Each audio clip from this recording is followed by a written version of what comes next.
Just in time for a kingler to spawn. Hello. Good morning. Am I unmuted? Yes, I'm unmuted. Excellent.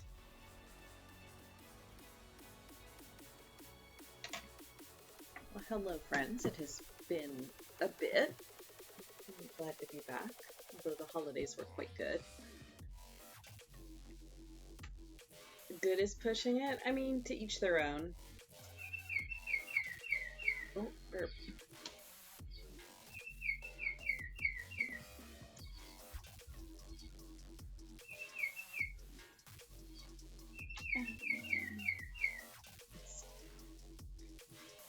I'm probably awake.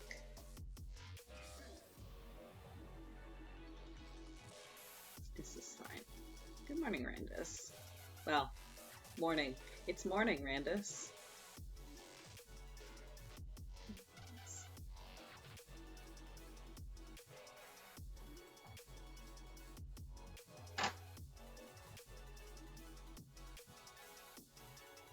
Yeah, this is totally enough threat. Potentially. I mean, yeah, should be.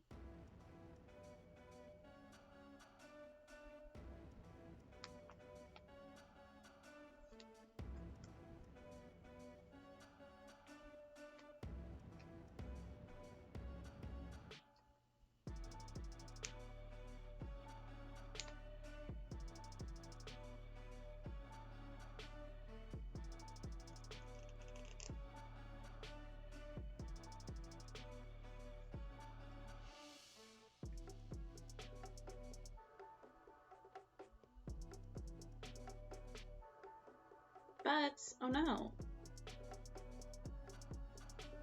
Yeah, I've also been pre-booped. Y'all caught me in a whole different stream and booped me aggressively. Morning, Merlin.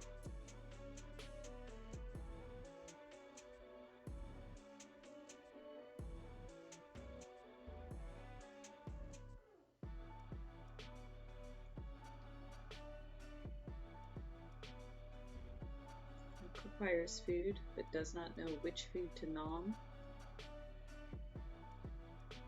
I mean, if all else fails, there's always kibble. But Miller may protest that. Half awake and pancakes? I mean, that's better than half awake and no pancakes, for sure.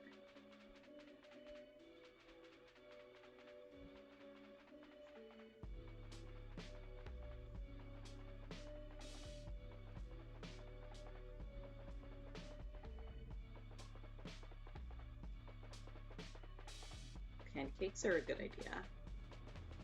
Pancakes are always a good idea.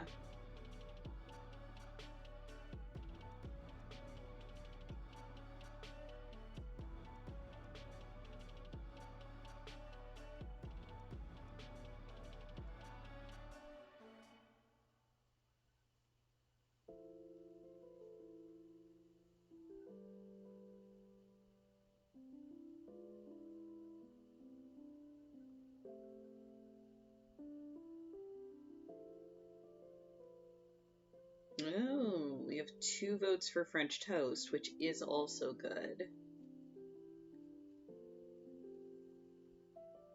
I don't think I have a favorite. I like them both. I like both French toast and pancakes.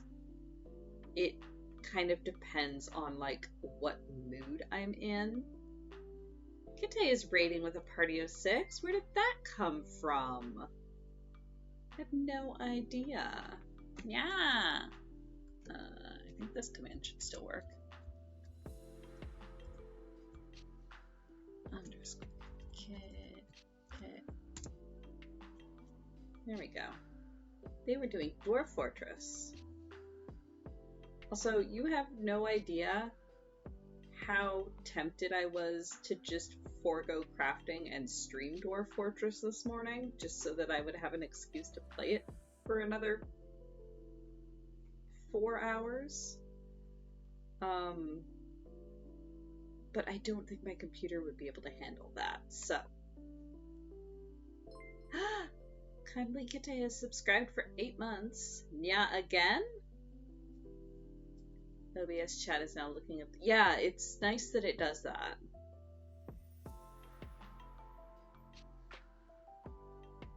Interesting that it procs the sub thing though.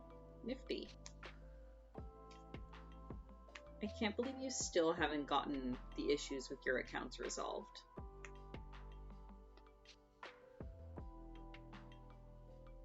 Okay, but what's really fun and interesting about Dwarf Fortress is that you can play in, like,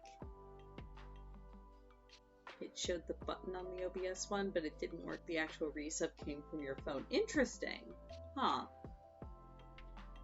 But the fun and interesting thing about Dwarf Fortress is that everybody plays it completely differently. Like, even just the few minutes I was able to watch Kite, they play it in a completely different manner and style than I do.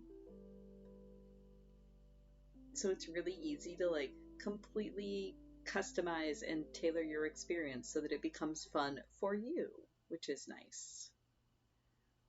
I don't know why the length of these two edges is so off. Mild variation in paper size, probably.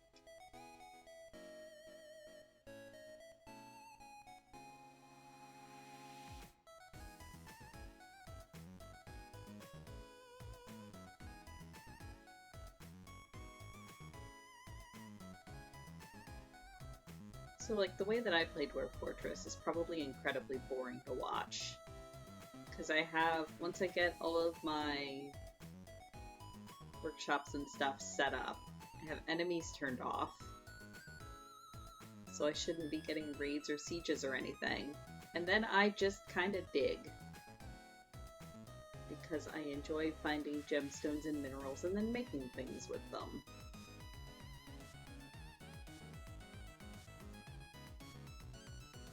As opposed to trying to wrangle my dwarves into some sort of fighting force.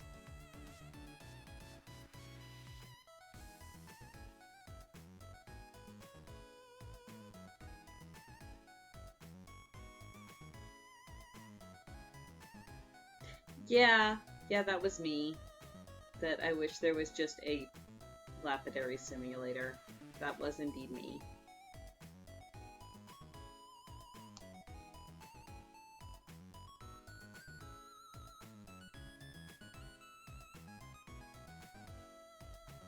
I think it would be cool to have, like, a puzzle element to it, where here's your procedurally generated or randomly generated chunk of raw stone, and then here's all of your templates for the different gem cuts that you have learned. So you select a cut, it expands itself into 3D, and you have to, like, rotate it and resize it and get it to fit nicely inside this chunk of rock that you have. Without flaws or with minimal flaws. And then, of course, the cut and the size and what gem it is and the quality of the cut would affect the value of then the finished gem.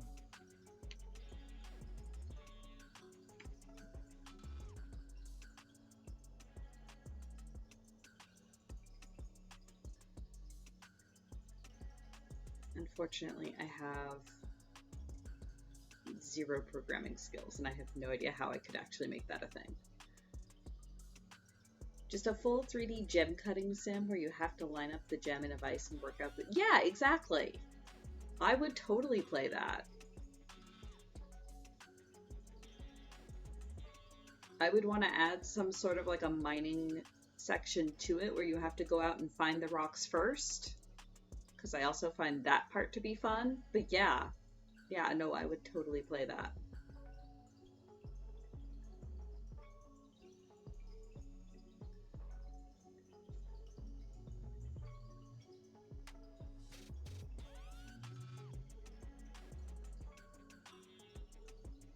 And like I said, Dwarf Fortress is really close. Like, I love the way that Dwarf Fortress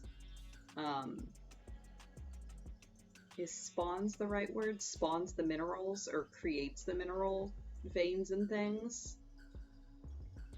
Like, that's almost exactly what I want for like the mining half of it. But then I wish there was like a secondary part to it where you go in and actually control the gem making process rather than it being automated.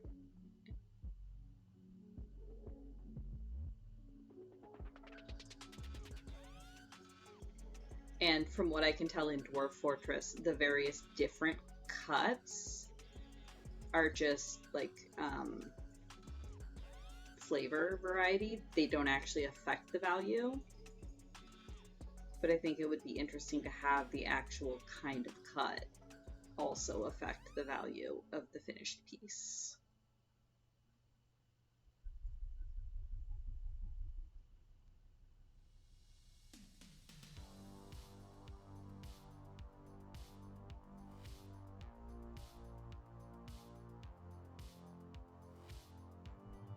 What the cut affected volume and thus value? I think, from my understanding, there, in at least in the Steam release, I don't think there's a volume indicator on the gems. There's, once they're cut, there's just large and small, and it's multiplied by the kind of gem it is, and then, or I guess the raw gem has the base value, and then it's multiplied by, I think, just the skill.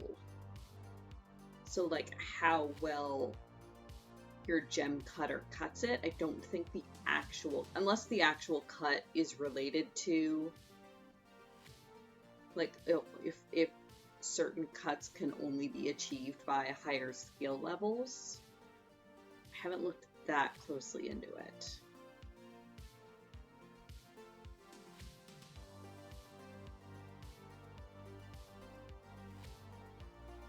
A not great DS game called Fossil Fighters Frontier. Interesting. I will have to look into that. Because I think I mentioned back when it came out, there's a game on Steam called just Fossil Hunters. That's very, very good. That's an archaeology and dinosaur bone sim. Which is pretty much exactly what I want, except I would like it with gemstones instead of dinosaur bones. And also my computer has a heck of a time running it because of the graphics. But that one is very fun and very close to like the vibe and mechanics that I'm looking for.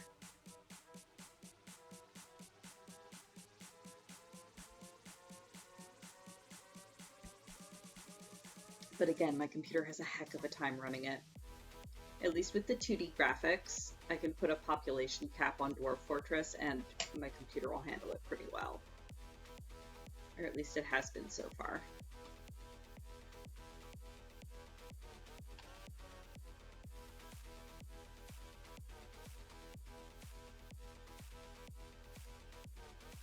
I've spent a lot of time in the Pokemon Underground. What makes you say that, Randus? I have, in fact. I don't know how you could come to that conclusion, though.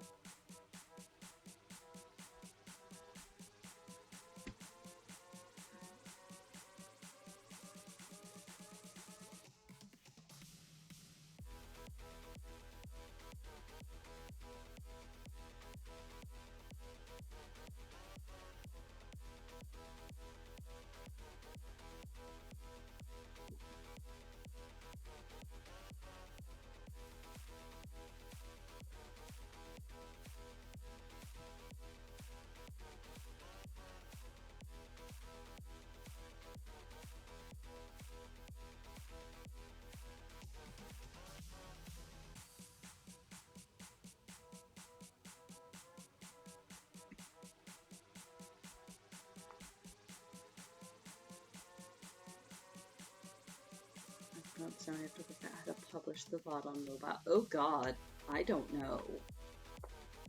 That's a very good question. I need more thread.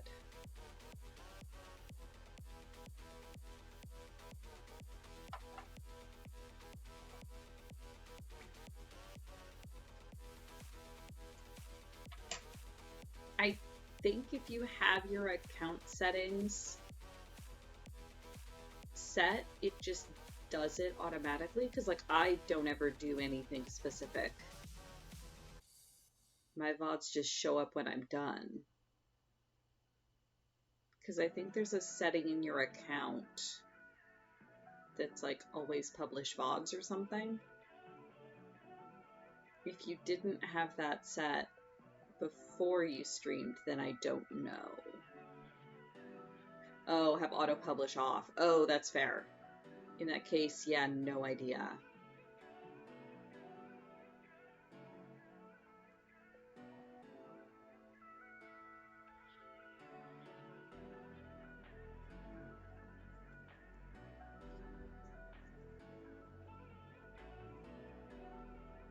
Should have recorded but not published it in theory. Fingers crossed, man.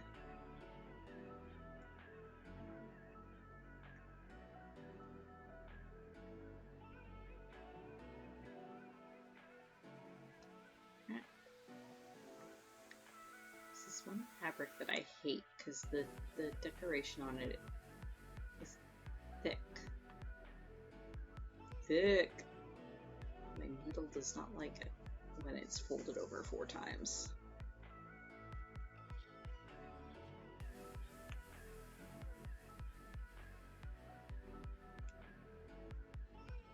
Yeah, very thick. It's like almost waxy. Don't like this fabric, but I have it. I'm gonna use it up. So then I don't have to deal with it anymore.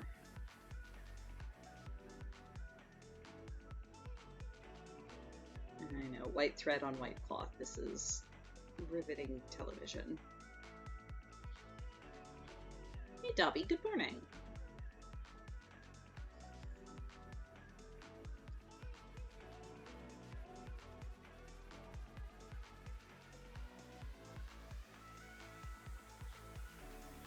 Good, all of the people are here. I was kind of low-key waiting on Dobby before I went into D&D talk, because I know he was kind of tracking the recaps as well. 4 times, and so when I'm sewing along the edges like this, I'm not actually going through the papers, or at least I shouldn't be. I should be catching the fabric. I should be catching between the layers of fabric, but not actually going through the paper. Is the idea.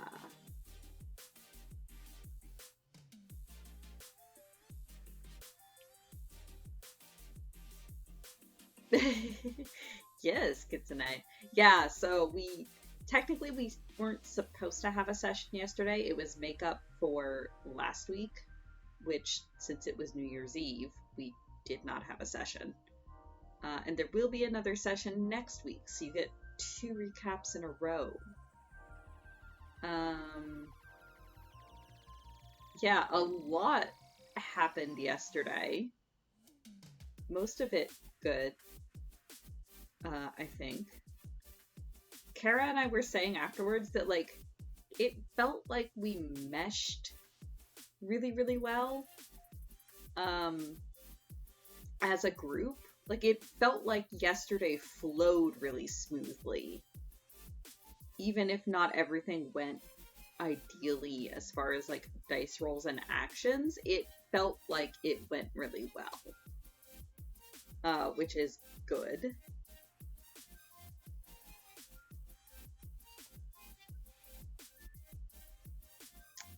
Oh. I mean, if you have homework you need to do, by all means, please. I'll do the recap now, so if you need to dip out and do your work, please. That definitely takes precedence over this. Yes, so when we broke last session, we had just finished an encounter with a barbarian and a tiefling lady who were trying to kill us, so we killed them first. And we were on the hunt, so backing up a little bit further, we were in the midst of a bandit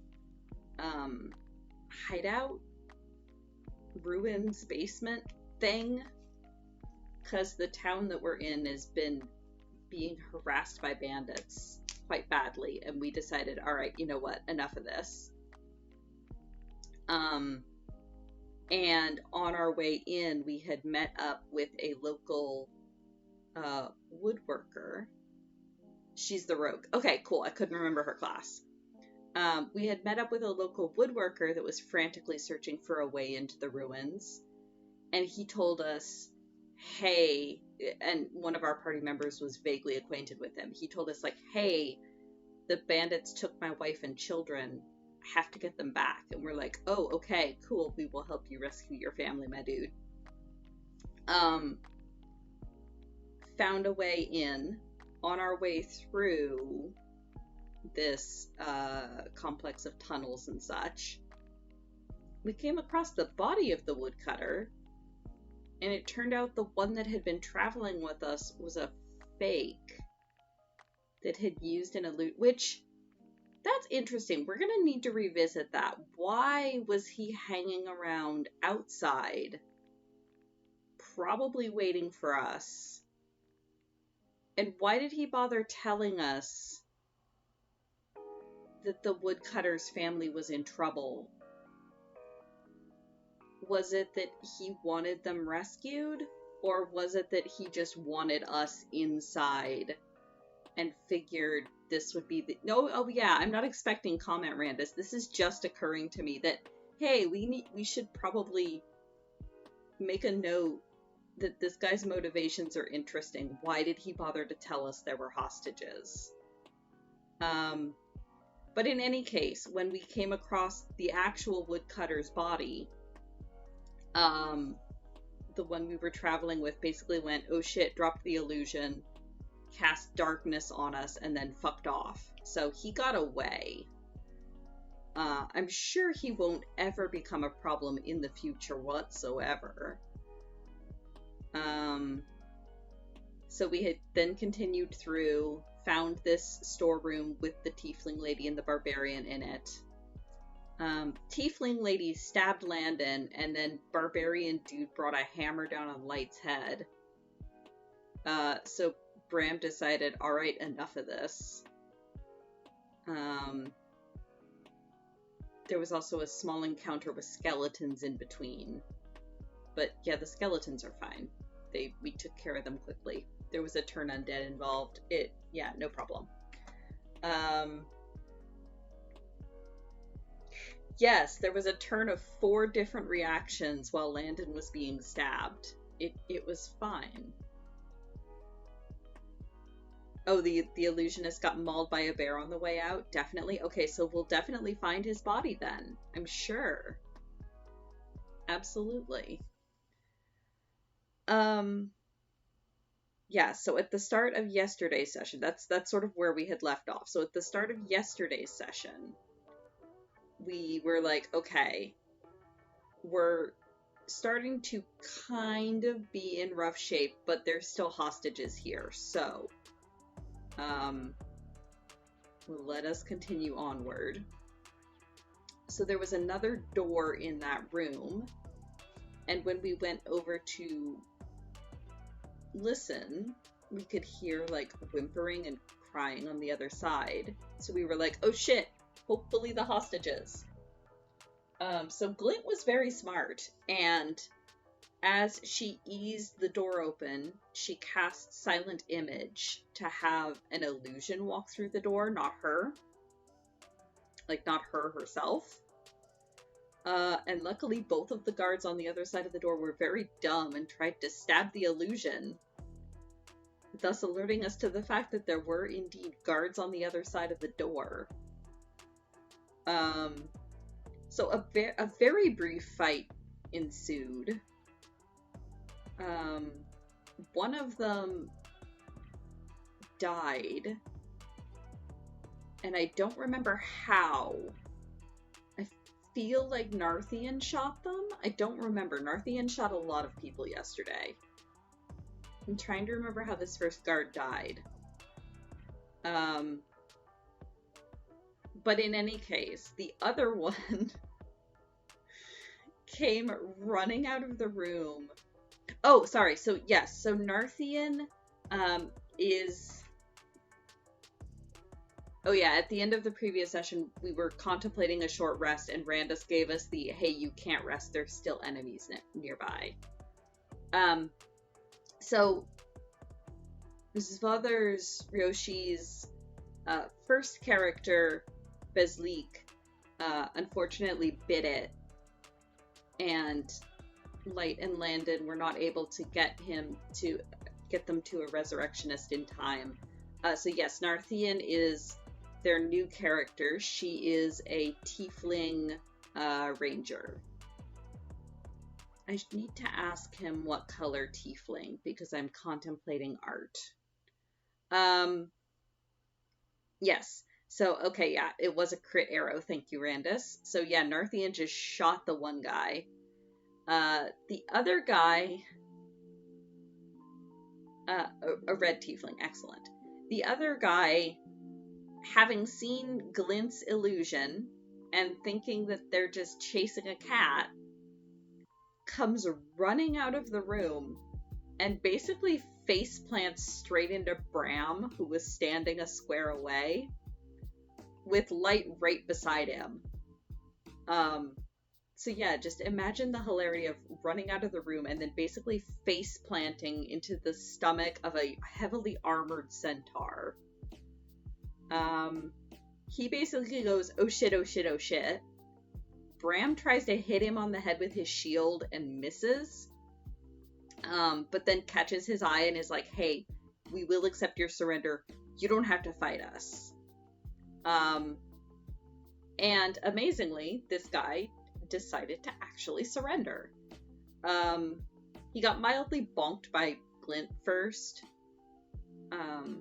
But to be fair, he had tried to stab Glint's illusion, so I guess, fair's fair. But he did actually surrender. We got manacles put on him. And as we head into the room that they were guarding, we do indeed find the hostages. So it's the woodcutter's wife and then his 2 children. We get them out. Light has a crowbar and is smart enough to remember that they have a crowbar and can use it. So we don't have to mess around with lockpicking or anything even. They just, after a few minutes, manage to pry the doors open. So because Narthian had been acquainted with them before and they know her, she went to escort the prisoner back to the sort of makeshift jail we've got going on in the orchard, and also take the woodcutter's family out to safety. So yeah, and it turns out they had actually seen the woodcutter die. Narthian took the woodcutter's body that we had found with them. So at least there's that. We can plan some sort of a something once we're out of here. So while Narthian was gone escorting them, the rest of us retreated back to sort of the entrance chamber and took a short rest. We had looted. Light has so many useful tools and no brain cells. Yeah, as does a lot of the party. That's very true. So we had been searching bodies as we went, and Landon had recovered this glass dagger from the tiefling rogue that we killed, which ironically was the same dagger that she had used to stab him not 10 minutes before. And we also had the fancy magic sword that Glint found in the box at the bottom of the ravine, and also a scroll of augury. So while we were, this was even before rescuing the hostages, but we had used the Landon had used the scroll of augury to ask, basically, is the sword, what will happen if Bram draws this sword? Trying to find out, basically, is it cursed? Is it going to cause very bad things if Bram tries to draw this sword? But all of the answers came back wheel, which is good. So we didn't know what it did, but we had kind of figured, okay, if need be, it's probably safe for Bram to use this sword. Which is very convenient because up until this point, Bram has been fighting with a lance. Oh yeah, the chest wasn't... I think I did that recap last time, though. I was just kind of very quickly recapping the recap since we were mid-dungeon. So up until this point, Bram has been using a lance, which is a 10-foot reach, but causes disadvantage if he's trying to stab something within 5 feet of him, which is okay because he also has hooves and the ability to kick things. But kicking things doesn't do as much damage as a sword. So now he has the lance for if things are 10 feet away from him, and either his hooves or a sword if things are within 5 feet of him.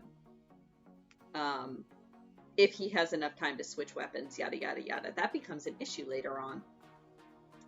So, while Narthian was escorting everybody, escorting the hostages and the prisoner.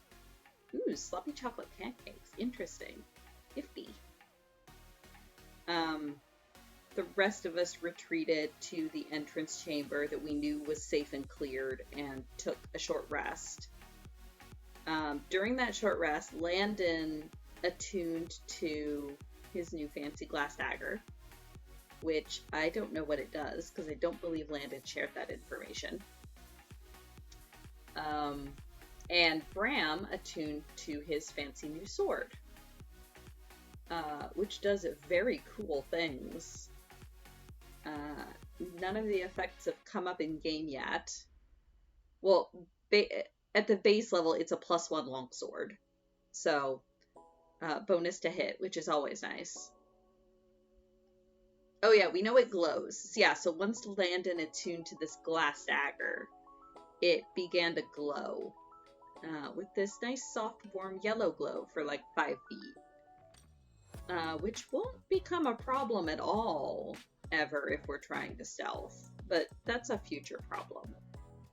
Beyond the glowing, we don't know what it does yet. Bram's fancy sword is called Talon, which is badass. And it is the sword that belonged... So the ruins that we're exploring are like the basement of a ruined mansion that has stood here for however long. And the sword belonged to the previous owner of the manor, who died down in that ravine trying to repel an invasion of orcs, I believe. Which is super badass. Bram can jive with a heroic story like that. So because of basically the will and the wish of its last owner, and the fact that it's been sitting at the bottom of this ravine soaking in necromantic magics for however long, the sword does extra damage to orcs and ogres, which is awesome. Which is why I was asking what the bugbears counted as. And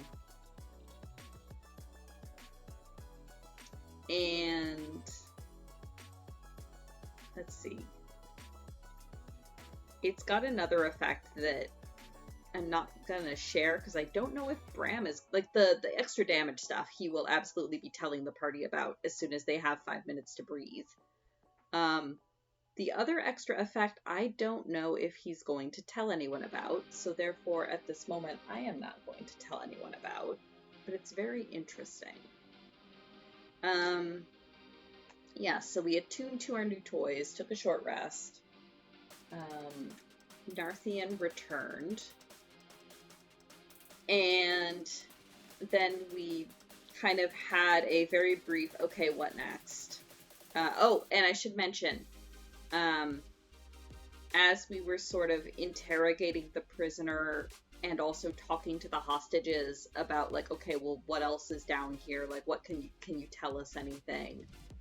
Um, the son, the little boy, had told us like, there's a goblin that's down here, but he's a nice goblin. He's not bad at all.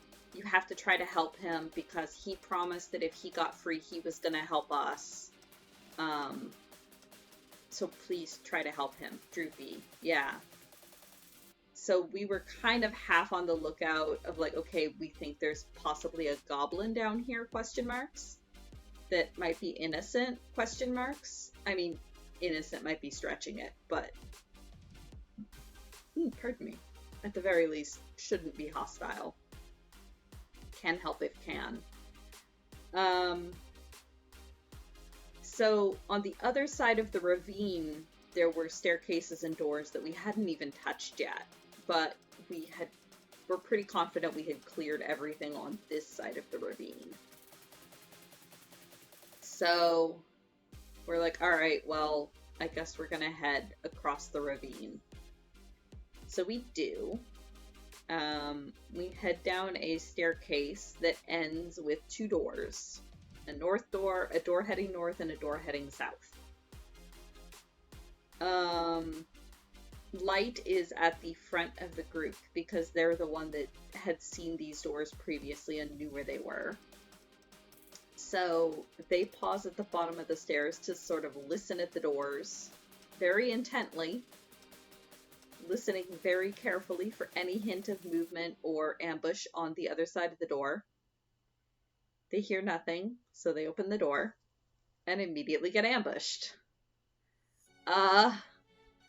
It was what, 2 short swords and an arrow, I think, Light, all at once? Is that... I'm trying to remember, there was a lot going on. Did you drop immediately? Or did you... I think you dropped immediately, didn't you? Or was there... No, they held on... I think you did drop immediately. Okay. Yeah, so they just kind of dropped. Bram was immediately behind them. And Light survived until round 1. I mean, yeah. Bram was immediately behind them. And luckily had rolled high enough in the initiative order. Yeah, Light went down before. Oh yeah, that's right. So the initial attack didn't quite bring them down, but then one of the bad guys had their turn first and they smacked Light again, I think is how it went. Luckily nobody tried to attack their body after they went down. They all focused on the heavily armored centaur directly behind them, which was fortunate. So several things began happening all at the same time, as usually happens in combat. So this staircase and hall is very narrow, and we hadn't actually gotten into the room. We're trying to fight in this hallway. So Landon, who's at the back, we'll get there, Dobby. Landon, who's at the back of the line, decides, okay, well, we know there's more doors south of here. I wonder if it loops around to the back of this room. I can't really do anything where I am right now. I can't really move forward because there's a horse butt in the way. Therefore, Landon decided to try to go around. So they started moving south along the ravine because we knew there was another hallway to the south, and they were kind of hoping, so we were in a hallway up here, fighting in a room to the south. So Landon was hoping if he went down the ravine to the hallway to the south, that it would, loop back around and he could get to the back. At the same time, Glint, looking at this same narrow hallway,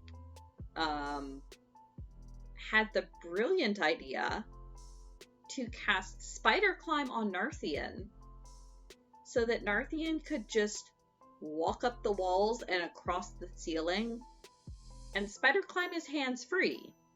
So Narthian could walk up the walls and across the ceiling while still shooting things with her bow. So she proceeded to do this. So we had a mobile ranger turret on the ceiling, which was fantastic. And then Glint decided, okay, you know what? It's probably not a great idea that Landon went off by himself. I'm going to go try to catch up with him. So Glint also took off to the south to try to circle around and just make sure Landon wasn't by himself, to try to head off the hubris. And then meanwhile, also pretty much at the same time, Bram, having seen light collapse directly in front of him, laid on hoof. We had an entire discussion about whether Bram had to use his hands or if he could use a hoof to perform the action of lay on hands. And it was determined that the hoof is indeed a limb, so he can in fact lay on hoof. He just has to be very careful not to put any weight on said hoof, or just to kind of press it against Light's side rather than putting it on them. But in any case, he laid on hoof and used all of his remaining points to bring Light back up to 9 HP. Because his reasoning was, I don't want to futz around with bringing him back up to like 1 HP and then they immediately go down again, and then bringing them back up to 1 HP and then they immediately go down again. Like, fuck it, I'm just gonna bring them up as high as I can all at once and hope that that's enough. Yes, you gain 9 HP and 4 broken ribs, exactly. And then Bram used his movement at the remainder of his turn to essentially scoop Light up, twist around, and dump them on his back. So we now have an extremely woozy Tabaxi monk mounted on the back of a centaur. But it worked out, and it did what Bram wanted to do, which was to put himself between the enemies and Light, and gave Light partial cover, which was nifty, because there's a centaur in the way, or a centaur's torso in the way. And also Glint had passed off a healing potion to Light before she then ran after Landon. A Tabaxi monk who has still not drawn a weapon this combat, that's true.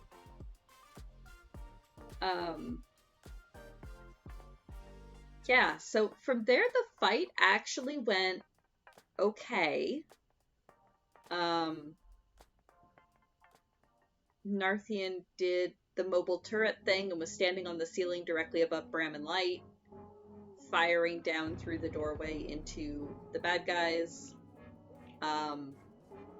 Landon and Glint were indeed able... Well, one of the dudes tried to take off out the back, and then ran face first into Landon and Glint instead, and kind of went, oh shit, and then died.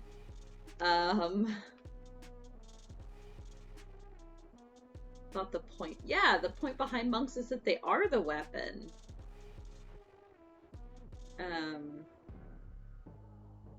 Discovered there were also 2 doors to the south where Landon and Glint were, and they could hear growling behind the southern one. The northern door did in fact connect back to the room that we were fighting in, which was nifty. But yeah, essentially we cleared out the bandits that were in that room, which turned out to be basically just sort of like a common room. It had like dinner tables and shelves and... Oh, he was not trying to run, he was trying to get to the bugbears. That makes sense.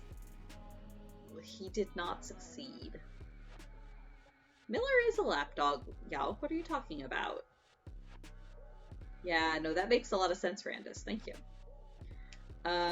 Yeah, so we had a very brief moment to regroup after taking out all of the bandits that were in that room. I don't even remember how many there were. Were there 4? Ah, we interrupted breakfast. That does explain a lot. Yeah, because it's like 6 a.m. at this point. 4, okay, yeah. So we took a very brief moment to regroup, swallow various healing potions. 80-pound dog. I would happily cuddle with a Miller. That's fine. I have Kaylee in my lap, or I have Kara in my lap all the time. He's a good boy, and he deserves all of the cuddles he wants. Yeah, so brief moment to regroup. Sort of eyeballing this another short hallway to the south that leads to this door that we are hearing growling behind. And in fact, growling in Goblin, which Glint understands, which is very convenient.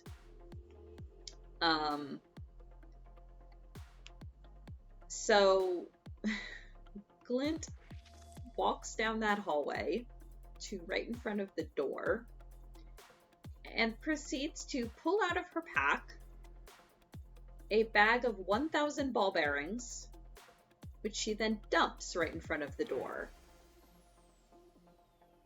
And there was a beautiful moment where Randus just went, "Why do you have those?"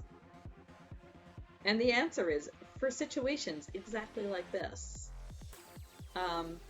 Because it essentially creates a square of treacherous ground that anyone trying to cross has to make a dex save to do so. So she then backs off. And the smart thing to do in hindsight probably would have been to, like, yell something or throw something at the door to try to get them to come out, but what happened instead was that Narthian was still under the effect of spider climb. So she walked down the ceiling of the hallway to open the door herself. And none of us thought to stop her or to suggest something else.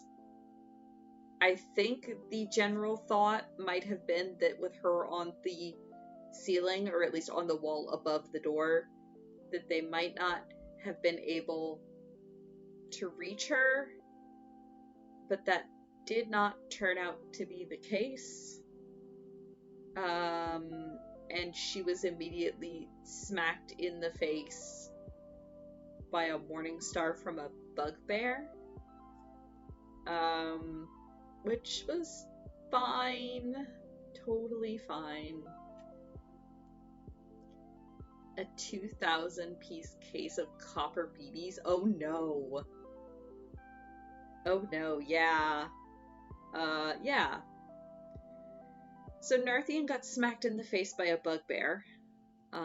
Turns out there were 3 bugbears in the room, at least as far as we know. Yeah, she had to come down the wall to reach the door handle, which was the problem. Yeah, so she got smacked in the face by a morning star. Bram came forward enough to try to, like, lend support while not stepping on the ball bearings. Because he is smart enough to realize that ball bearings and hooves would probably not go over well together. Okay, so 2 normal bugbears and 1 big bugbear. And also 1 little goblin that we are presuming is the goblin that we were looking for, which immediately tried to hide under one of the beds in the room and completely failed to hide. So they were doing the thing where their head was under the bed, and so they were totally hidden. Absolutely nobody can see me, but their butt is still hanging out for everybody to see. But it's fine. It's just, he's fine. He'll be okay. It was a nat one to hide. Oh, poor baby. I'm trying to remember the exact sequence that this all went down in, because like I said, there was so much that went on yesterday. So I believe Narthian shot one of the bugbears and just completely one-shot it. One of the normal bugbears, between Hunter's Mark and various other nifty tricks she has.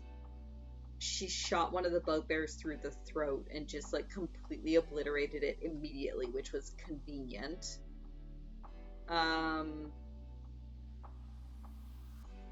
Oh, right, she cut off the head with the sword. That's what that one was.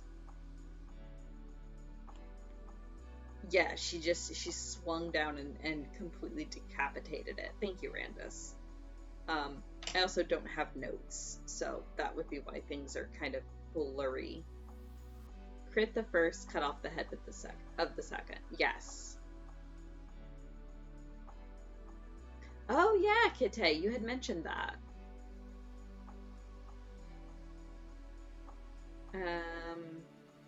Let's see. So then we only had 2 bugbears to deal with, which was convenient. I'm trying to remember how the second one went down.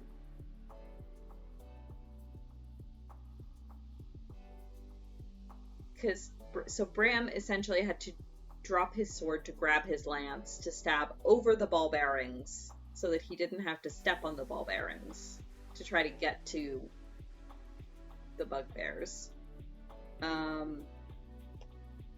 Light had dropped their quarterstaff to draw their chakram to be able to like do cool cool ricochet shots down the hall to cut the bugbears with their chakrams while somehow not hitting any of their allies because physics are cool. Also, hey Elrad, thank you for the follow, I appreciate it.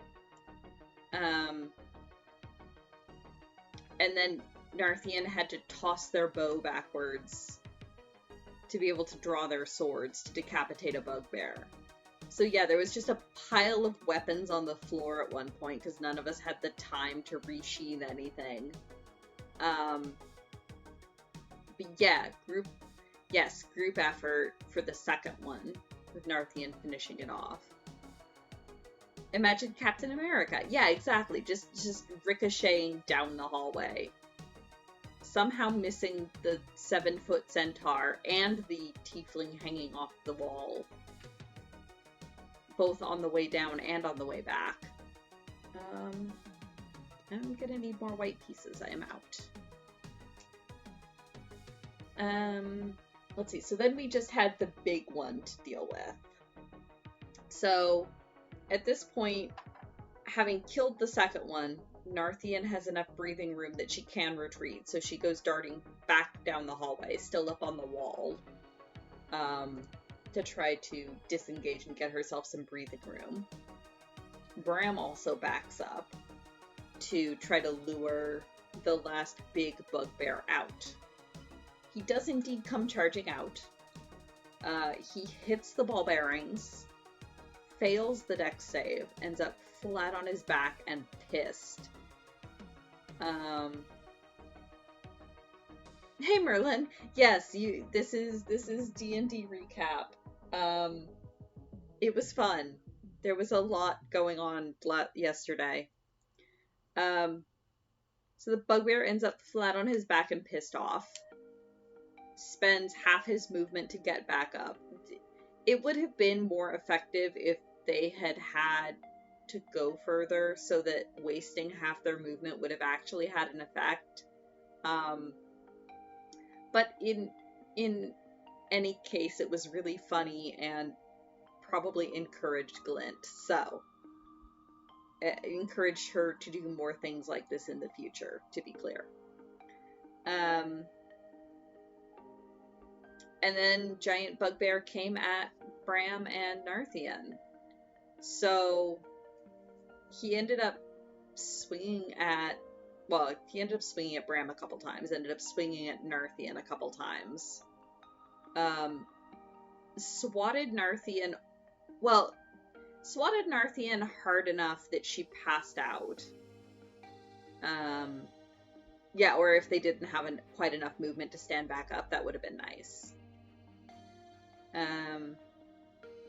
But yes, hit Narthian hard enough that they went unconscious. At which point we had to have the discussion of, okay, Glint is the one that cast Spider Climb and is maintaining the concentration for it. But Narthian is the one that was under the effect of Spider Climb. So if Narthian goes unconscious, does she stick to the wall or does she fall off? Please cast your votes now. What Randus determined is that did the math. It was a crit, so we did the math, and if it had rolled high enough, it would have killed Narthian outright. Luckily, did not roll that high, but she did end up very unconscious. What's funnier? Well, what we ended up doing is just reading over the text of the spell a couple times. What the spell actually does is Glint casting the spell grants Narthian the ability to walk on walls. So we determined that because it's the ability, Narthian is choosing to go on the walls. Therefore, when she goes unconscious, that effect stops working because it is something that she was choosing to do, not something that was being done to her, if that makes sense. It's not like her feet were sticking to the wall, it's she had the ability to walk on the wall. It's like how if you have the ability to swim, but then you go unconscious in the water, you are no longer swimming, kind of thing. So Narthian fell off the wall upon going unconscious. Somewhat luckily, Bram was directly below her, so she just kind of thunk straight down onto the centaur's back, which was luckily not quite enough for fall damage. Oh yeah, flight would work the same way, that makes sense. So Bram just kind of oof as Narthian lands on his back, and once again, Bram is standing between an unconscious ally and an enemy. Which, honestly, is ideal. Like, that's where Bram wants to be. That's his role. That's what he wants to do. He will stand between his friends and pain. He is fine with that. He procced his Channel Divinity, which I don't know that I've actually explained this on stream, and I know I definitely didn't explain it to Elrad yesterday. So because Bram is a paladin of Bahamut, you might guess centaurs are not typically paladins for Bahamut. Bahamut being a giant platinum dragon is usually more of like a dragonborn deity. The way that came about is Bram used to be a traveling entertainer, like lowercase b bard. He didn't have any like bardic abilities or anything, but he made his living traveling as like a storyteller. And over the years, he just saw more and more like pain and corruption and poverty, and got like more and more disheartened. And there was one day where he saw a group of Dragonborn, coincidentally, the group of Dragonborn that came across us a few sessions ago. He found this group of Dragonborn getting harassed and just had this moment of despair where he was like, I want to help them, but I don't know how. Like, I'm just a traveler. I don't know what I can do, but I want to help them. And Bahamut basically reached down and booped him and went, okay, I'll give you the ability. If you want to help them, help them. And so he did, and that was sort of what started Bram on the path to being a paladin. But because it's so unusual, he's not officially part of any paladin orders or anything. It's kind of just him doing a lot of praying and hoping Bahamut shows him the way. So because of that, Randus actually wrote for me a custom subclass because none of the paladin oaths quite fit what I was thinking and what I was picturing for Bram. So Randus was very kind to write me a custom subclass.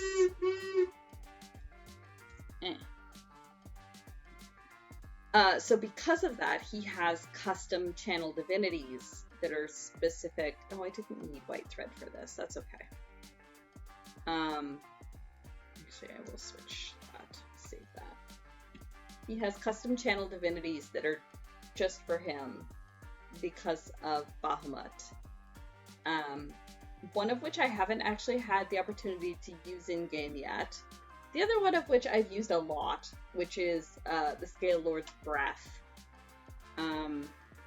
which essentially means he can channel Bahamut and breathe radiant holy damage or radiant damage as a sort of a quasi dragon's breath effect. So he proceeded to do that in the face of the bugbear twice. Rolled pretty well the first time, not as well the second time.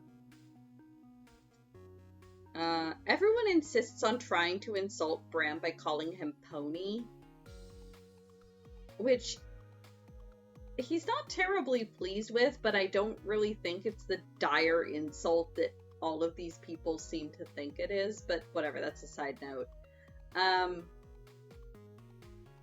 Yeah, so team effort. Bram breathed holy fire, I guess, would be the best way to term it, even though it's not fire and it's not holy damage, but you know what I mean. And then, so behind him, in the meantime, Landon has rushed forward to help stabilize Narthian. And get her, conscious again and at least not actively dying. But Bram is holding the hallway against the bugbear and sort of blocking this entire narrow hallway. So Light has the absolutely brilliant idea, like no sarcasm there. Light, being a tabaxi, decides to go under, takes the low road, and dives under Bram to deliver flurry of blows, from like underneath Bram's front legs, and manages to kill the giant bugbear by essentially punching him. Oh, I've skipped a step. What did I skip? I missed something. Oh, right, Light hasn't destroyed a door yet. So, yes, okay, so Landon is able to get Narthian at least stabilized, so she's not actively dying, but she's still unconscious. Light goes in because Light has the ability for healing boots, but can only do, like, one boop per attack round, essentially. So they go in for flurry of blows, but they have to so they boot Narthian with the first to restore some HP, but then their next can only heal as a bonus action during flurry of blows, and you have to target two different things. So rather than punching Bram in the butt or something, they instead... I skipped about 3 rounds of combat. I told you, it's all blurring together. I don't remember, because I know, so I know Glint was trying to Sacred Flame him. a couple times and firebolted him once. Um, Light was doing more fancy chakra tricks.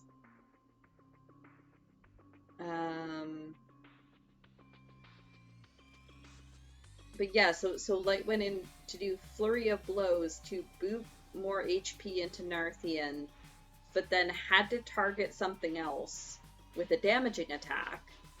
Didn't want to hurt any of their allies, obviously. So they instead pivoted and punched a door, and rolled well enough that it just destroyed the door. Like, it can no longer be closed. There's a hole through it. I don't know what that poor door ever did to Light. It's not even the door that you got attacked through earlier, but here we are. And then on the next round of combat, after various firebolts and dragon breath and other things, the Mosk was the giant bugbear. Mosk was beginning to look pretty hurt. Bram had taken a hit straight to the chest and was down quite a number of HP. But is what it is. So Light did some fast calculations, and determined that it was probably a better idea to try to take out the threat than it was to waste time trying to heal people that might just be injured again the next round. So Light then dove underneath Bram. I believe the way that Kate termed it was, I am entering the square, since Narthian and Bram were both already occupying it. And as a side note, the way that Randus rules this, which is, I don't know if it's a Randus rule or if that's standard DMing, but you can enter a square that an ally is already on to, like, say, deliver an attack or something, but you can't end your turn occupying the same square. Unless, of course, if you're mounted on Bram. So you can, like, move into another character's space, but then you have to move out again to end your turn. So Kite goes diving underneath Bram to deliver Flurry of Blows out from under him. And essentially what happened was punched the bugbear so hard in the nuts that they exploded and the bugbear died. I think the way Randus described it is he ended up punching up into the bugbear, which I'm sure won't cause any problem whatsoever for Light Psych at all. It'll be fine. So yay, we have taken out all of the threats, and yay, none of us are dead, but we are all pretty low on HP. And we had actually gone over time. Like, that was quite a long session, so we actually ended right there. Like, we ended immediately upon killing the bugbear. And we'll pick up with all kind of the cleanup and aftermath and stuff next week. So yes, a lot happened. I think the official rule is it's difficult terrain to move through an ally's space. That makes sense. Yeah, the session went for like a good 4.5 hours. We usually go closer to 3.5. Well, between 3 and 4 usually. We don't have like a hard limit, but 4.5 is pretty long. So yeah, we'll pick up next week with all of the immediate aftermath of all of this, because the bugbears aren't even the final boss. So this is gonna get interesting. Oh yeah, yeah. It's gonna be an interesting session next time, I think. Yeah. Yeah, that's the thing. We've taken out a good amount of the underlings. Hopefully most of the underlings.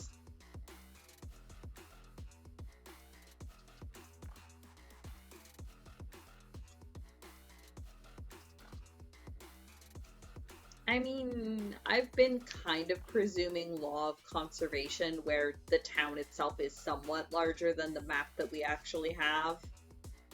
And it's just the map is only showing us the important things. Because there's no way to, like, realistically depict an entire town, even in something like D&D.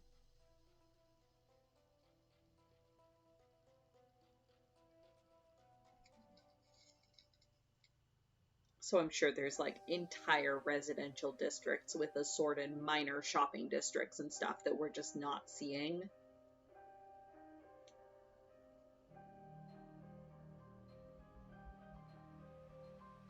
Yeah, and as Randa says, there's a lot of people coming and going that don't actually live there.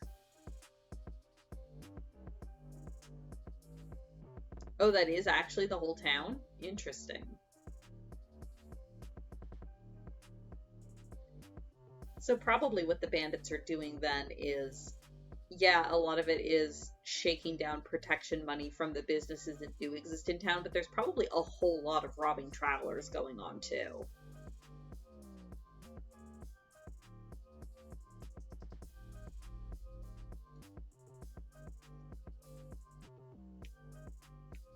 But yeah, so that was yesterday's session. It was a whole heck of a thing. But like I said at the top, it felt like we meshed really, really well and that everything, not that it necessarily went smoothly, but it felt like it flowed really, really well yesterday. I mean, once we got the technical issues sorted.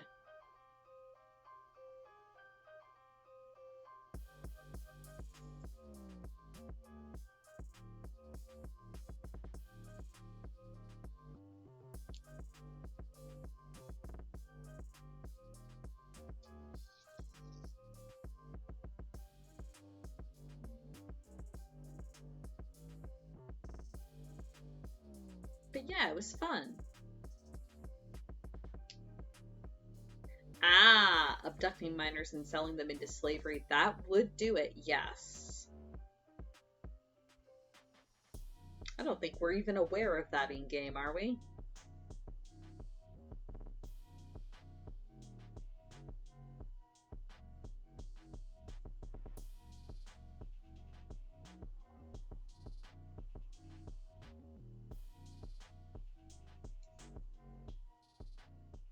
But yeah, fancy new toys.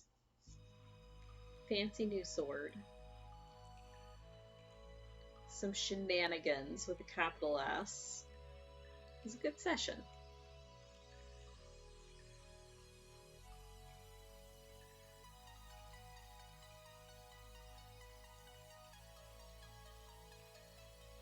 Yes, miners, as in digging rock out of the ground.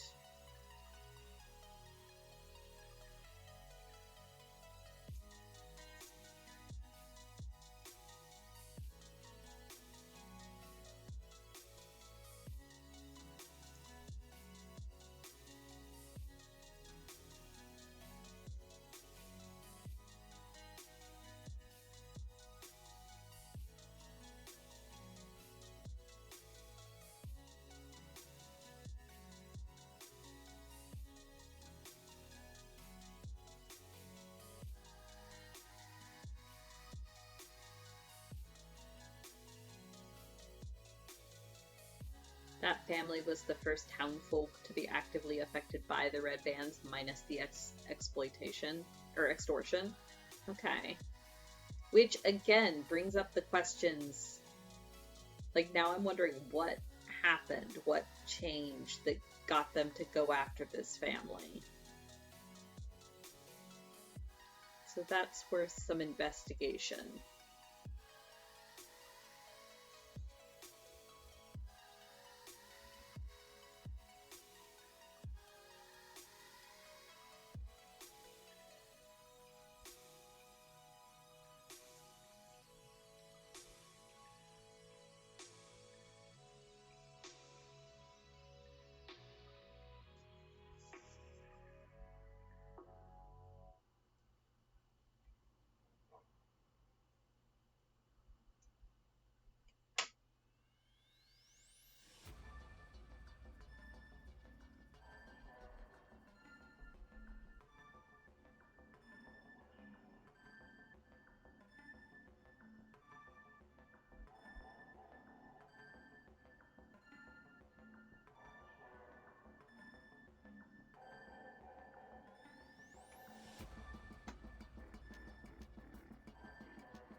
Tea.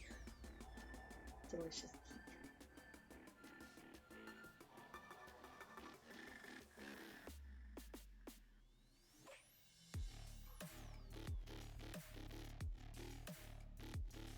Pile of discarded clothes by the cells. Yeah, I definitely made a note of that,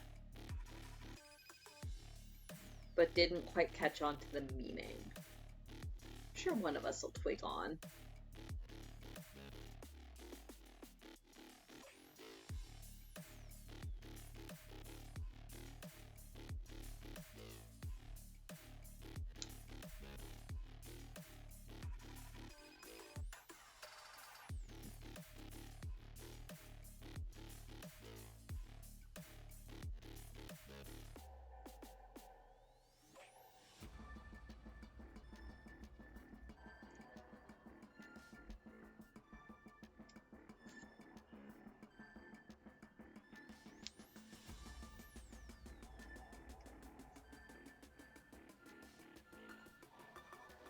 Oh, also, it was reiterated yesterday that at no point will we need to take the centaur with the negative dex modifier across an ice field of any kind, so that's good news.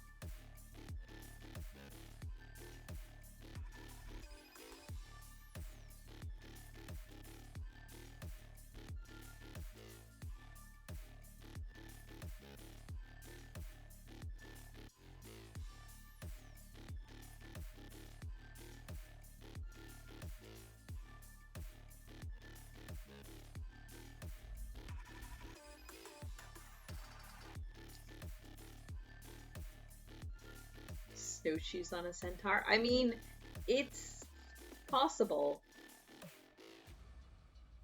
You could do, like, we might have to invest in some, like, spiked horseshoes or something. Let's put the centaur on a sled. Ooh, that could work. I was gonna say hitch the tabaxi to it. One brain cell. Mush. Mush.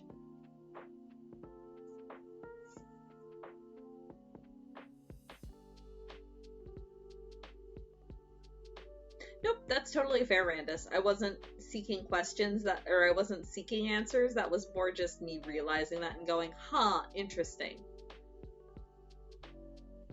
Yes, he has. I'm just thinking now we might have to actually invest in them.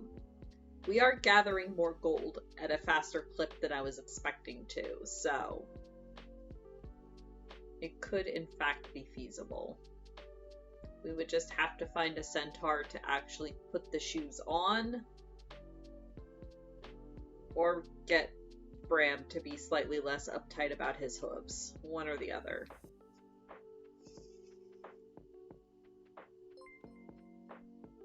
Hello, Melody's Treasures. Thank you for the follow. It's much appreciated. I do like this pattern quite a lot. I like anything with hexagons, honestly.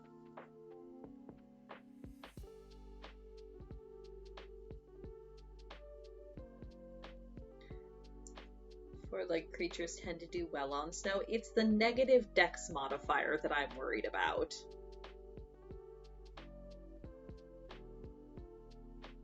Get another centaur. I have another centaur in my other campaign. Yes, crossing an icy field while fighting a dragon. I'm sure it'll be fine. That'll never happen. Seems extremely unlikely. Ooh. Bees are amazing. Anything with hexagons is amazing. Crocheted hexagons are really nice. I've done that before. It's been a while. I would have to look up again how to crochet hexagons, but it's fun.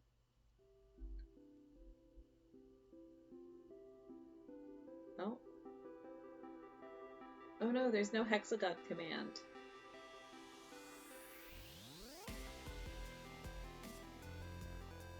What would they have been, Kite?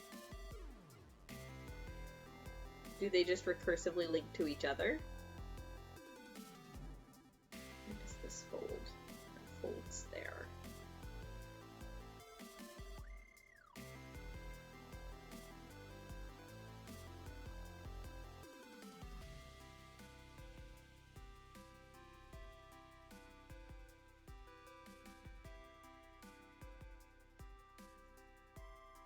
Just hexagons or bestagons? I mean, they are.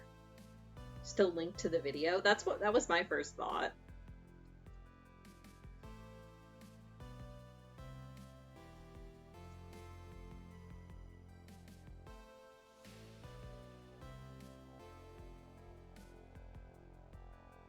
There we go.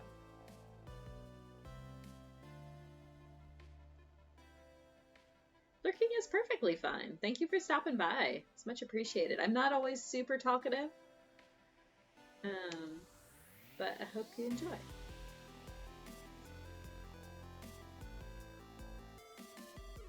Streaming is just kind of my way of making sure that I actually make progress, because while I'm sitting here live, I'm actually working on it and not getting distracted by Dwarf Fortress generally at the moment. Let's just be honest and say I'm not getting distracted by Dwarf Fortress, because if I wasn't streaming today, yeah. Although, after stream, I am planning to log on to FF14 just long enough to finish up my tombstones, and then Dwarf Fortress. Or Pokemon? Yeah. Yes, very true.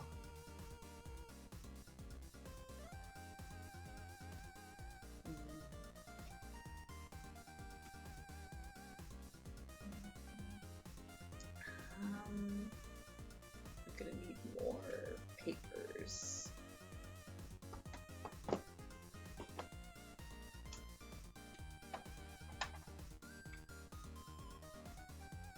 Don't forget RimWorld. Yes, that is true. I also lose a lot of time to RimWorld.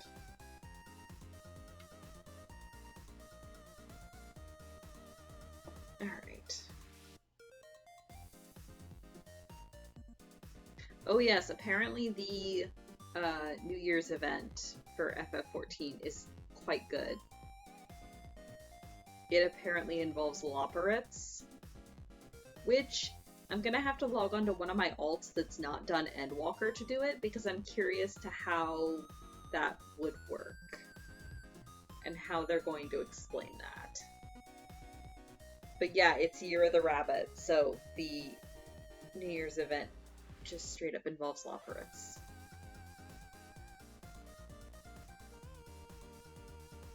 Yes, good point, Dobby. Homework first.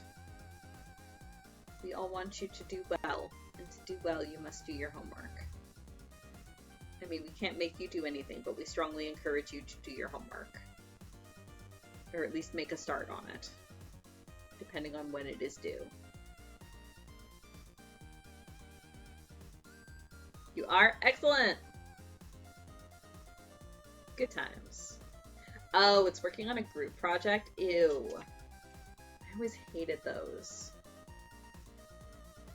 My business degree involved a lot of those, and I hated every single one. Actually, no, I shouldn't say that. I do remember one time, need to have things to show tomorrow. Yeah. Ugh, I hate group projects. Though there was one time, and I forget which class it was. I'm trying to remember. I don't remember what class it was, but I was in a group to write a paper with it was 2 Russians and a Belarusian student. And we made a deal. They're like, okay, we'll do all of the calculations and like all of the math and all of the like graphing and all of the actual work if you write the paper, because you're English, because you're a native English speaker, your English is going to be better than any of ours. And it was really interesting because they still wrote, like, they wrote parts of it. They wrote their own, like, sections with their own research and stuff, but then they gave it all to me and I essentially rewrote it and edited it all so that it worked in English. I mean, they wrote in English, but it wasn't great English. Rantis has redeemed both a stretch and a hydrate, thank you. But it was really interesting doing the editing for them, because there would be certain because I love linguistics and language anyway. I find it fascinating. And I don't remember what any of them were, but there were some really interesting, like all three of them would use like the same weird phrasing. And I'm looking at it going, okay, this must be something in Russian because they've all translated it to English in the same really weird way. It was like they'd use like certain syntax or grammar in a really weird way, but all three of them would do it the same way. So it was just really interesting to look at all that and then to mangle it into proper English. But I actually loved that because it meant I didn't have to do any of the like real work. I didn't have to do any of the research or anything. They found all the sources and did all the actual work. I just had to do the writing, which was fine with me. So yeah, that is the exception. That is like the one group project that I actually really enjoyed. I typically hated group projects. Although I made friends with a couple other girls that also hated group projects. So we all just kind of, anytime we got to choose our groups, we all just made a group of us. Because then at least we could all be miserable together. And we all, like, we would do our work. All of us knew that we were going to get shit done. We just weren't going to enjoy it. So we always just grouped up together. Food for Randus and Carby. Excellent. Both good things.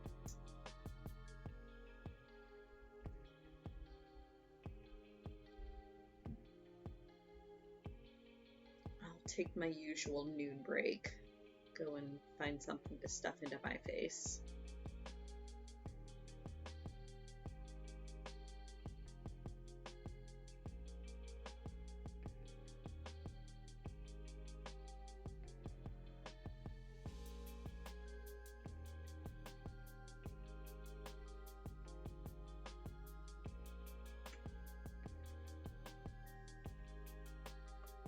There we go.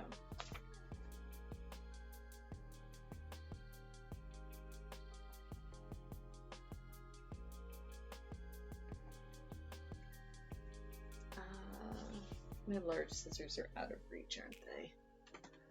Where are they even? Oh yeah, they're all the way over there. That's fine. That's why I have little scissors.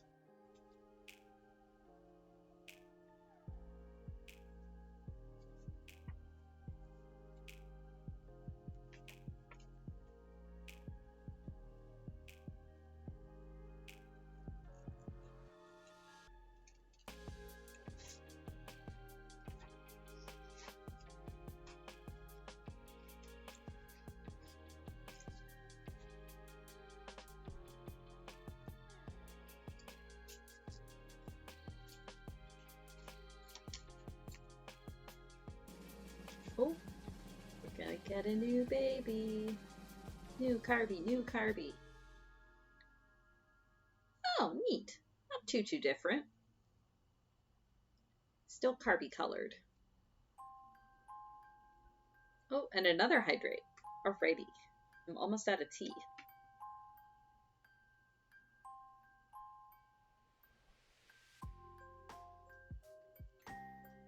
Thank you, Merlin. Everybody else should also hydrate.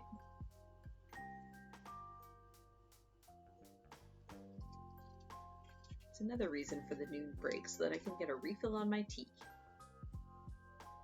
You got your coffee finally? Oh, good. Glad to hear it. Nobody wants an uncaffeinated Merlin.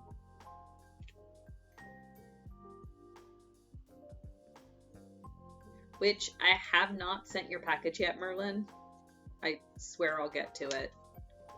The holidays just caught up with me.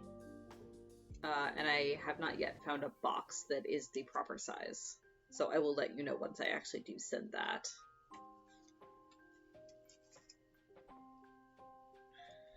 Hey, Napping Bear, thank you. Yeah, it's hexagons. So I've got the paper pieces here. So this is literally just paper. And then I wrap fabric around it so that it holds the hexagon shape. And then I stitch it together along the edges to build out the pattern. So it is somewhat complicated, and it would be very difficult to do on a machine, which is why I'm choosing to hand sew it. But it's not as complicated as it could be. There are definitely more complicated hand sewing patterns.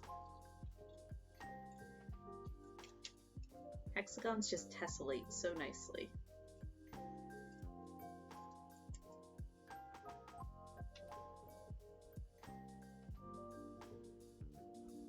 Ooh, yeah, good luck with that, Dobby. That's a lot of crystalline conflict.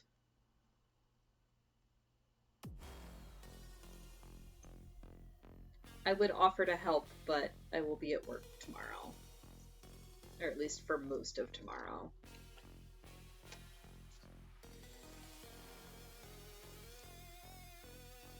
Yes, that too. Always self-care. A game is a game. And if it feels like an obligation, that's not cool. Thank you for that reminder, Randus. I think that's something I tend to forget too.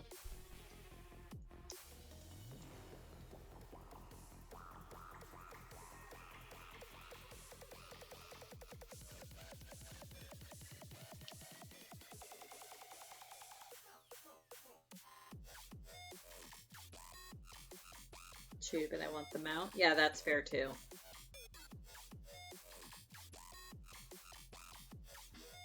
Is it a limited one?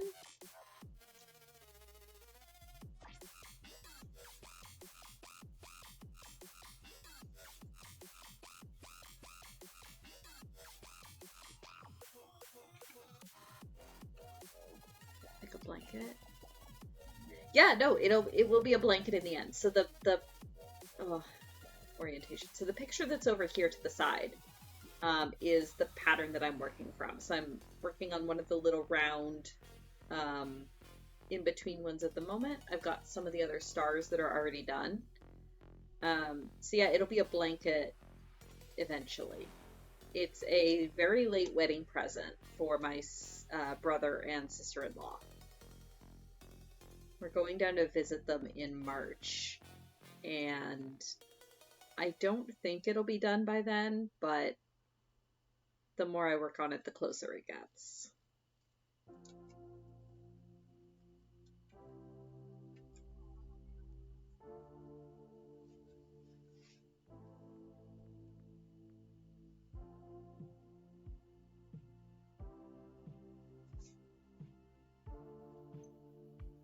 Oh yeah, don't know yet if or how they'll bring back the PvP stuff. That's true. They usually bring it back somehow, but it might be a while waiting.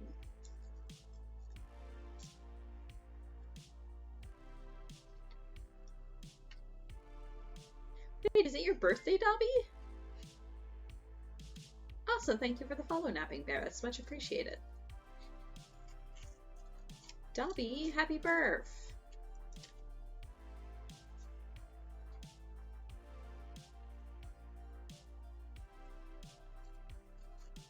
Also, congrats on the links.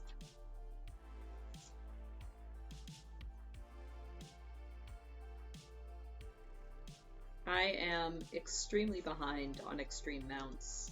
I was looking through my my mount guide earlier this week, and I realized I don't even have all the ponies on Kriya. I need to go in and just like one-shot farm those.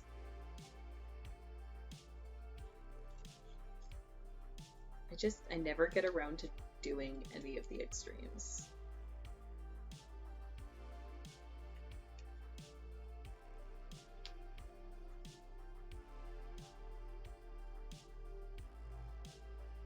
What monster makes a guy do homework on his birthday? It's you.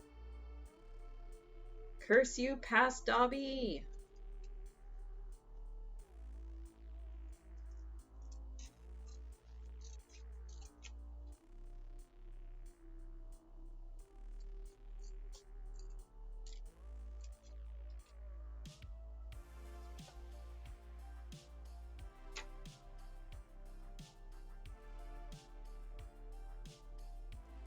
Yeah, I don't have all the ponies, I don't have all the birds.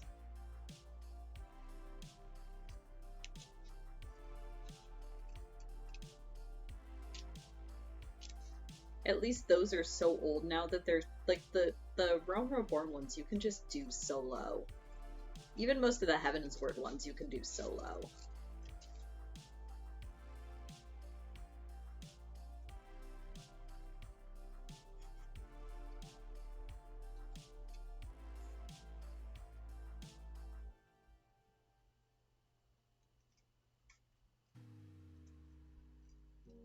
I think the only ones that still require a second player is possibly Sephiroth. I'm trying to remember. I feel like one of the Warring Triad has a mechanic that you absolutely have to have a second person for, but I forget which one.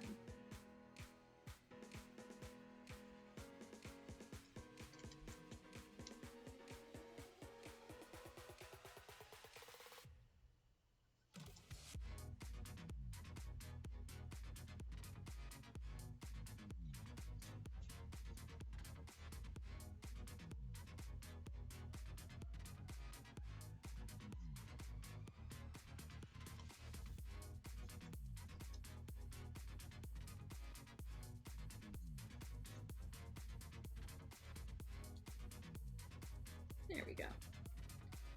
Should be enough papers to last us a little while.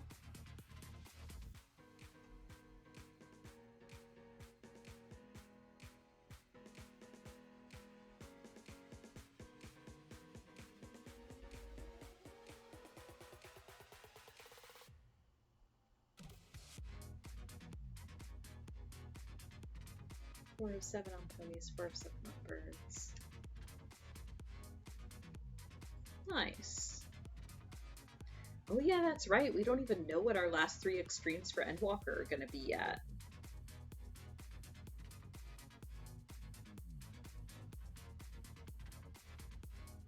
Wait, no, yes we do. It'll be the, what do they call them? Barbaricia. Yeah.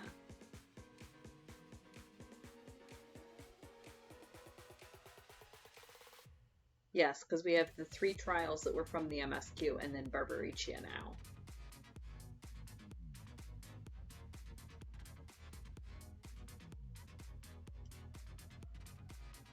And the one, oh yeah, that's true. Gosh, I can't believe Patch is coming already.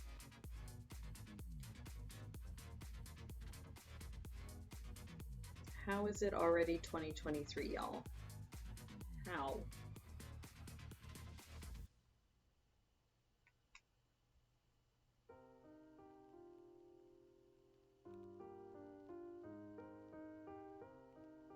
Yeah, have a guess. It'll probably be related.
Oh yeah, Shinryu's is interesting.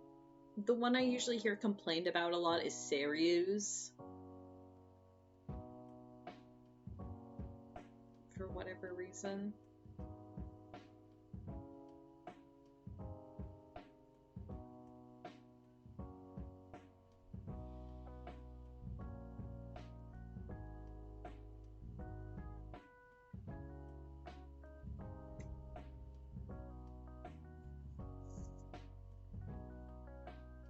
Oh, you're skipping Seryu? Oh, because of Mogtomes? That's fair. I know a lot of people were saying they were really, really happy that Seryu's mount was the one on Mogtomes because it was the last one they needed.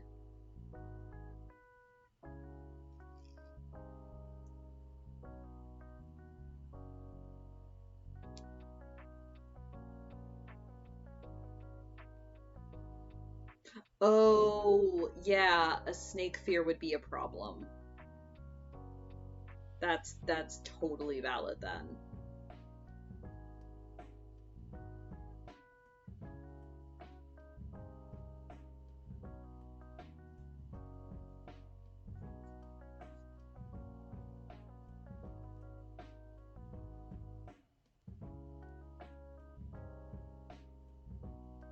Oh, dang, Dobby, nice. That's very good luck.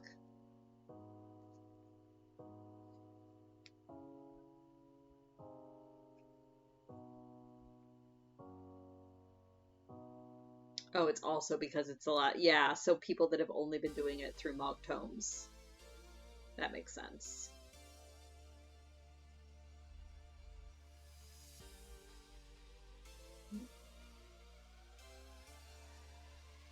Like me. I don't think I'm gonna have enough for the doggo though. I'm gonna have just enough to get the coral coat that I want.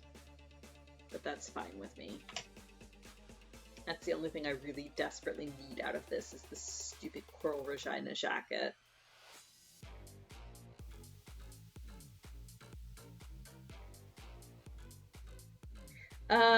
No. If anything, they might start doing the Gwivers, Merlin,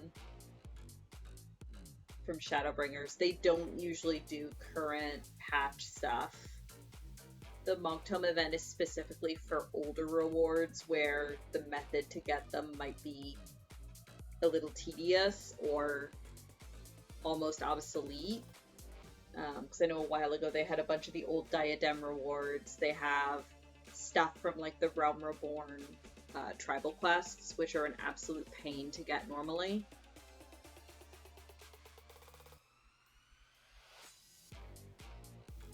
So I don't know. I could even see them starting still like. I don't know if they'll go to Gwivers, honestly. Probably not before 7.0 drops. If anything, they might start offering like a bird and a dog and just like cycle back through the start. Yeah, and the current one also has a lot of like Skybuilder stuff. Again, because you can get it normally, but it's a little bit of a pain and a little bit of a grind.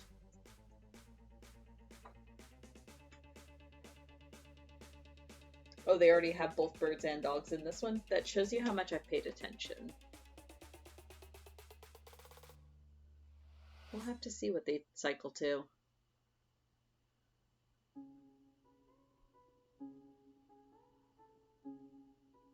I would guess they won't add Gwivers until after 7.0, but we'll see. I don't remember exactly when they started adding the dogs. They might start adding the dragons for the 6.4? Yeah, maybe. We'll see.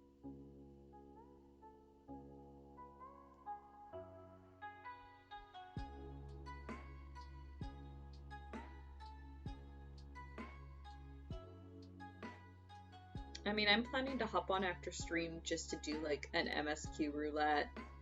I only need like 10 or so more. So if you want to join in, you're welcome to, but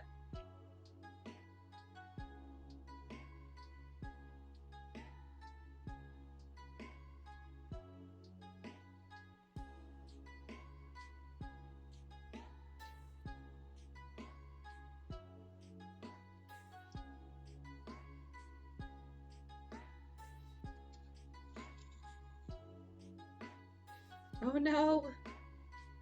Doggo, no!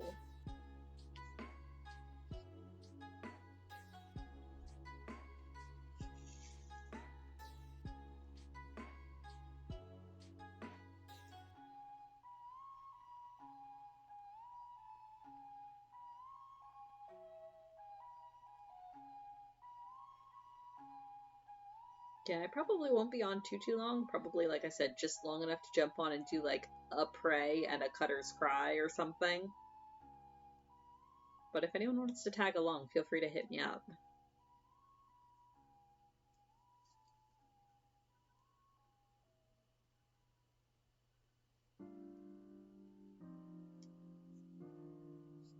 I think Kara got all the tomes that she wanted last night. So she probably won't be hopping on when she gets home, but we'll see.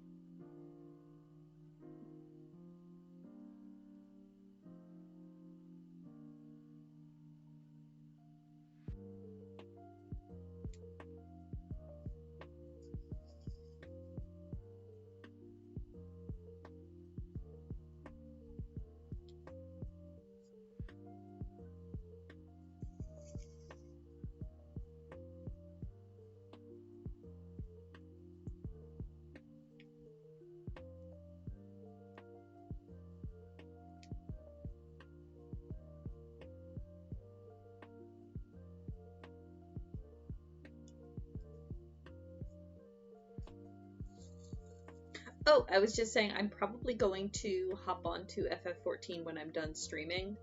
Not for very long, but like long enough to do a Praetorium run and then like maybe one or two other dungeons because I've almost got the amount of tomes I've needed. So it won't be very long, but if you want to join, you're welcome to.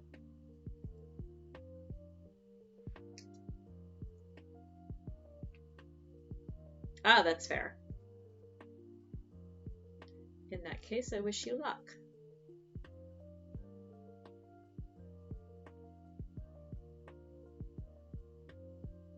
And I hope they are good plans that you will enjoy. And if they are not, I am very sorry.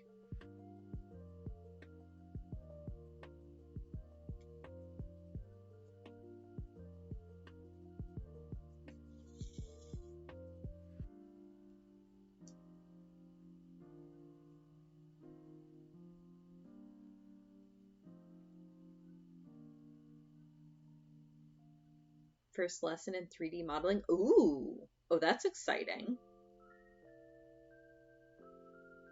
Enjoy that.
Ooh, a Yalk lesson. Exciting.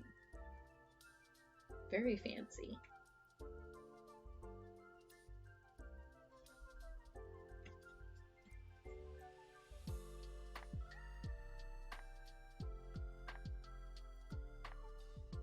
I mean, it makes sense though, Dobby. Yalk does everything else. I always suspected he was some sort of a computer program.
such a hair.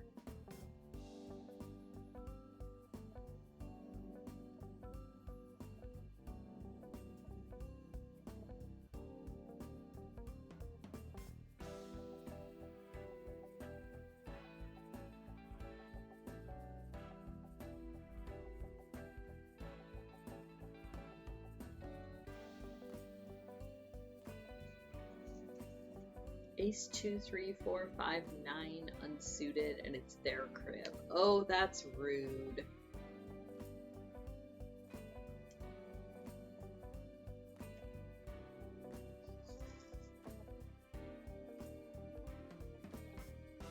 I'm trying to remember. I think the one that I had yesterday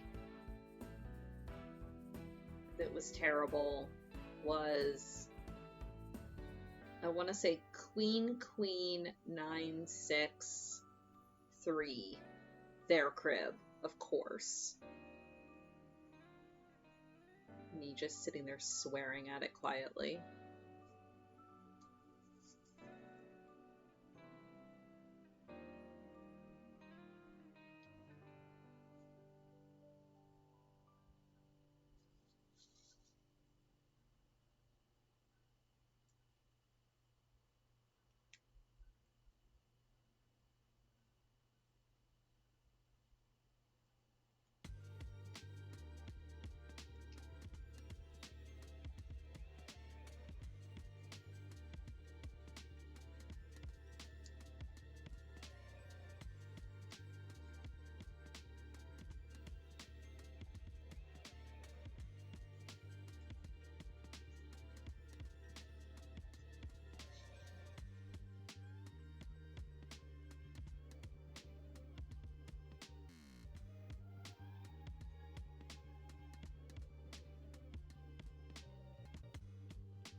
You need 60 more stitches to maintain a 20k bank and still poke for Board Game Arena. What's the 20k bank for? Do I even want to know? Also, good morning, Kuma. 60 more stitches will happen. I will be taking a break at noonish. Or Randus could do that. Okay, so I'm going to bank that. I'm going to be taking my noon break, and then when I come back from the break, I will do the BGA. So it is not resolving yet, but it has been poked and noted. When I come back from the break, I will launch straight into BGA. How's that?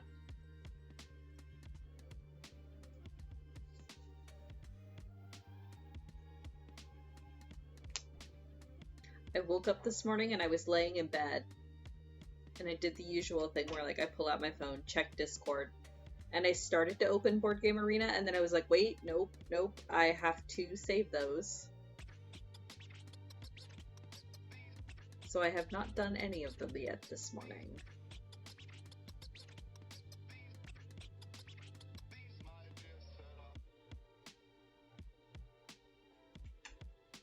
Yes, BG8 goes on the stack.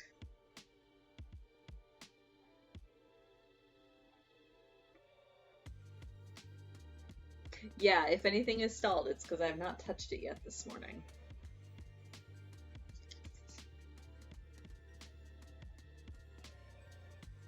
So many stitches. You should probably stop injuring yourself then.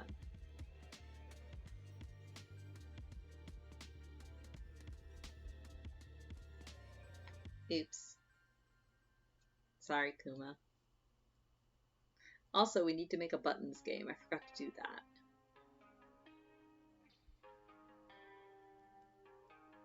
$34,000 stitches? Goodness.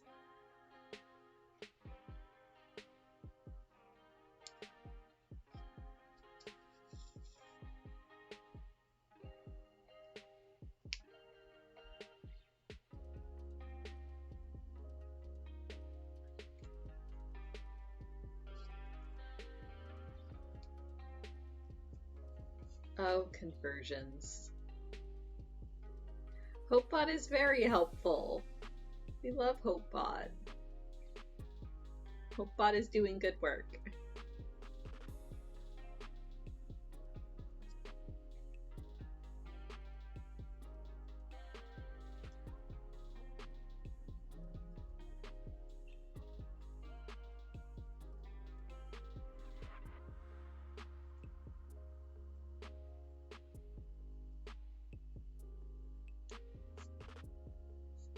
Is that because it was proccing every time somebody mentioned Warhammer? Is that why that change was made?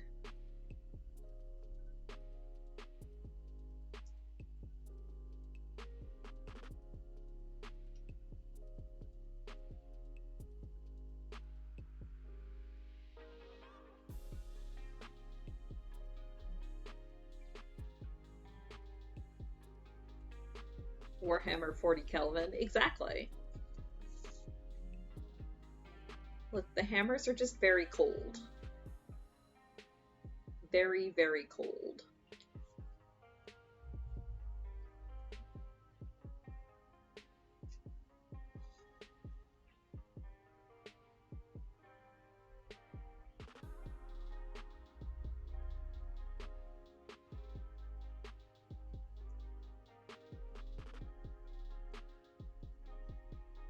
Oh, and it doesn't pull from strings anymore. Nice, our hyperlinks are safe.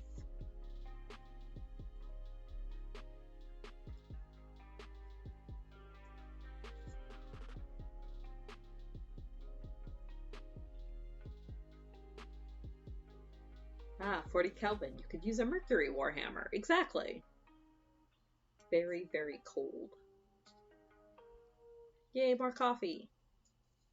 I will have to go momentarily and get more tea. Tea to fuel the board games. I'm just casually waiting on Burb and to see what spawns in for PCG.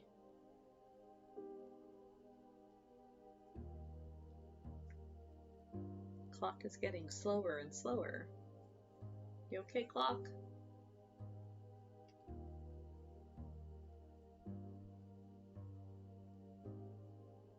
A Mercury Warhammer does sound pretty 40k, right?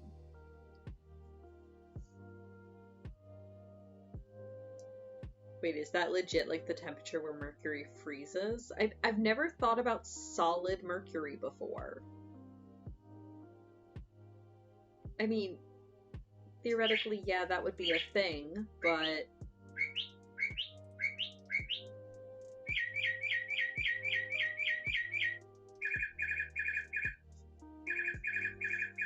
Verb. 1 second. Metallic hydrogen? I mean, yeah, I guess that makes sense. That can't be something that can exist on Earth, though, can it? Because, like, I know there's a bunch of, like, theoretical things that exist in, like, the hearts of stars and stuff that could not exist on Earth.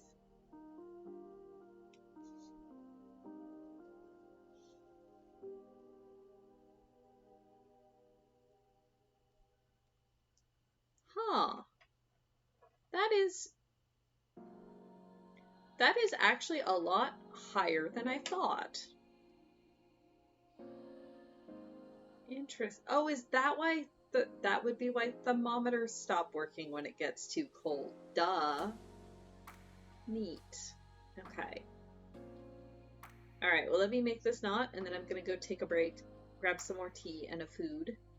Everybody should get up, stretch, move around a little bit if it's been a while, and I will be back in a few minutes for more fascinating science discussions, probably.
Hello, I'm back.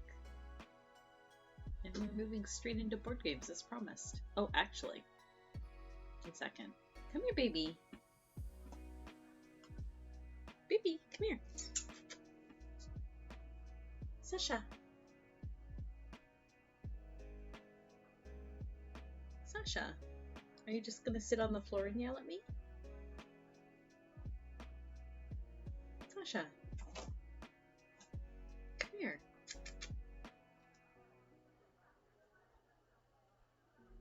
Did science talks? Oh no, I missed science talks. Sasha, come here. No, I think maybe she's just gonna sit on the floor and yell at me. Okay. Well, if she doesn't want to come on camera, she doesn't have to. But yes, straight into games. Ah! What are you eating? Sasha! Bam!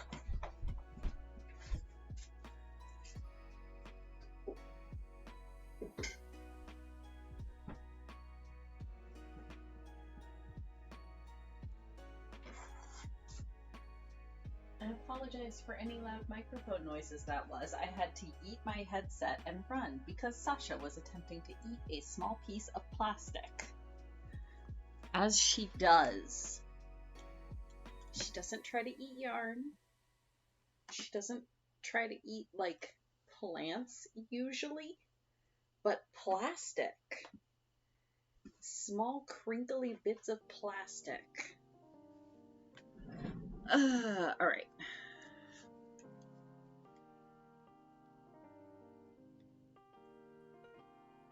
No, actually, she does not care about yarn. We, in fact, tested her. When we went to the shelter to pick out a cat, we brought a ball of yarn with us, specifically for the purpose of making sure we got a cat that was not going to try to eat it like spaghetti. Because I have just so much yarn laying around the house. A Kuma crib. Discard to my crib. Yee.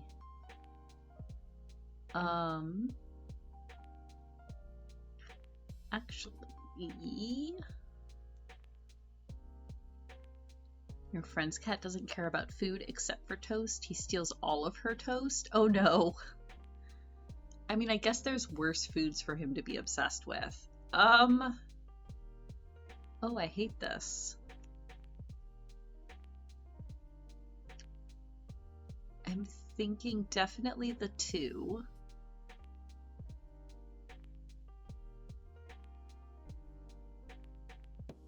Because then...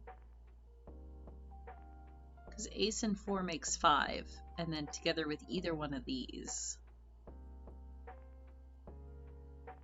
To pay your parents' cat toast tax every time toast is happening? Oh dear. Yeah, I hate this. It's my crib, but there's still not a good discard. I believe it's Poke Shop. Poke Shop Great Ball would be to buy.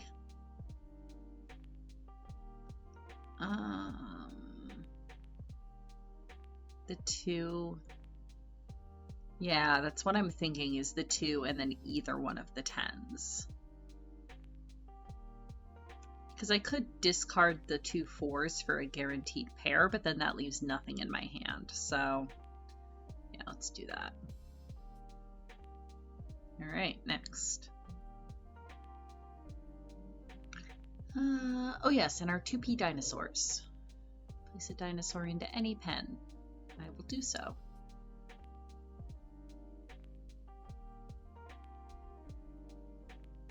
And dinosaur into any pen that does not contain a T-Rex. I will do so.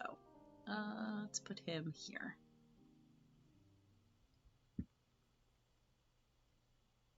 Ooh, chakra. Okay, so... Ooh, all of my good ones are taken.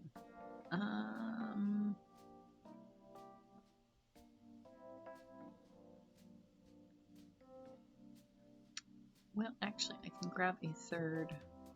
Let's do that one. And then next turn, I can go 3 down. Next.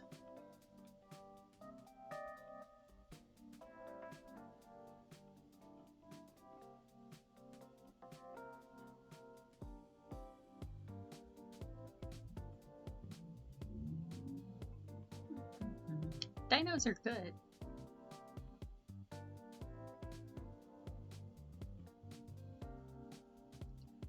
Let's see.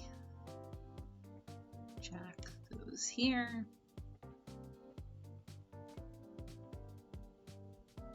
And that's all I got. I'm still even on my hand. I can't get any good draws this game. Next. Ah yes, Rando Wizard. Yes, I would like to play that ace. Thank you. Next. Sushi go! Excellent. We'll go with that. Okay, next. This is our, yep, this is the 2p King Domino. Okay. Having to remember how to make a square. 2, 2. No, that's not gonna work. 2,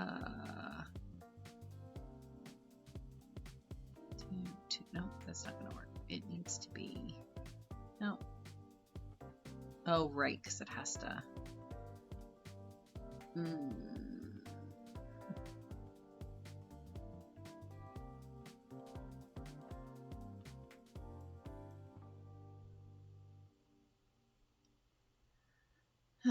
Oh, I guess I could. No, I can't put it down there. I can put that one down there. I can't make them both connect without crimping my corners. I can put it here though. That might be my best bet. Yes, let's do that. Because then one there, one there, one there, and one there. Yes, that. And then is it my turn again? Yes, it is. I have double forest. That's at least easy. Yes, that can go there. And then, ooh, yes, double water, please. Thank you. Okay, next.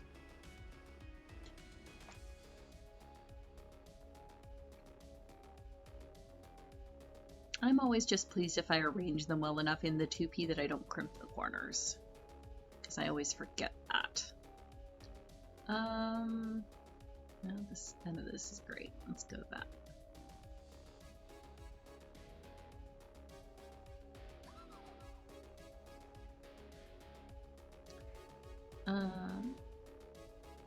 Yeah, so Yalk and I are the only ones that want to play with dinos. Kate and I are only the only ones that ever want to play with tiles, but that's fine with me. I feel like I'm doing well this game, but I also feel like Kate is probably going to come from behind and take it like they usually do. Do I want to pair this? What's the text on this dragon? 2 VPs for every type of face-up special tile, so I don't get bonus points for... Oh, type, and it's showing... Ooh, okay. So I probably want to leave it as a single so I don't accidentally consolidate. Place. Okay, pass. Next. Yay, lucky numbers. I like this one.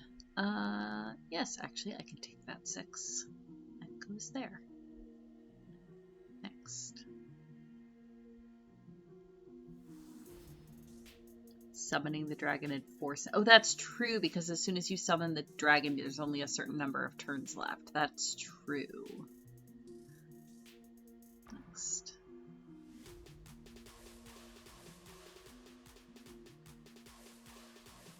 Can someone vote? I mean, I can just go in and create a buttons game. I just always forget to. Let me actually do that. I'll just do it right now. I mean, oh, yay! Cribbage with Dobby. I'll take it. I want to play now. And somewhere in here should be buttons.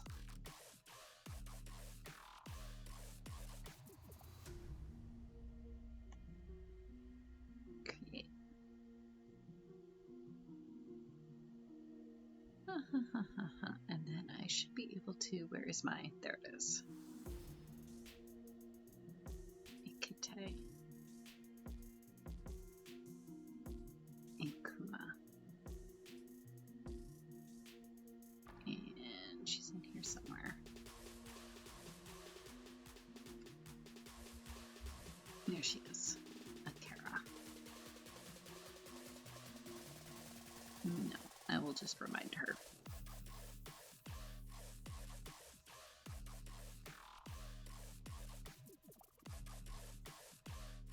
Okay. Let's see here. Oh, this is the double-sided one too, so let's get rid of that.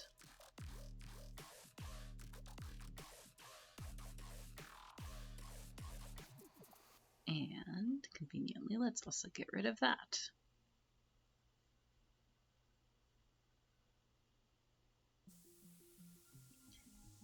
And then this is the larger game, which I believe is right hand only. Which leaves me with 0 good options. I guess that. Oh, good. Okay, next.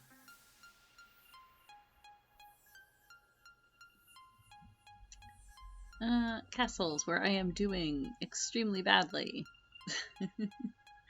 I have not had good luck with my dice rolls. Have them marked as order and chaos in the notes field. Oh, that's good to know. Thank you. Yeah, my dice rolls have been less than ideal this round. Or this entire game, honestly. Okay, next. Right, seasons. Choose a okay. Still drafting. Ooh, discard 1 energy token. Each of your opponents loses 4 crystals. Sure. And then... Sure. Next.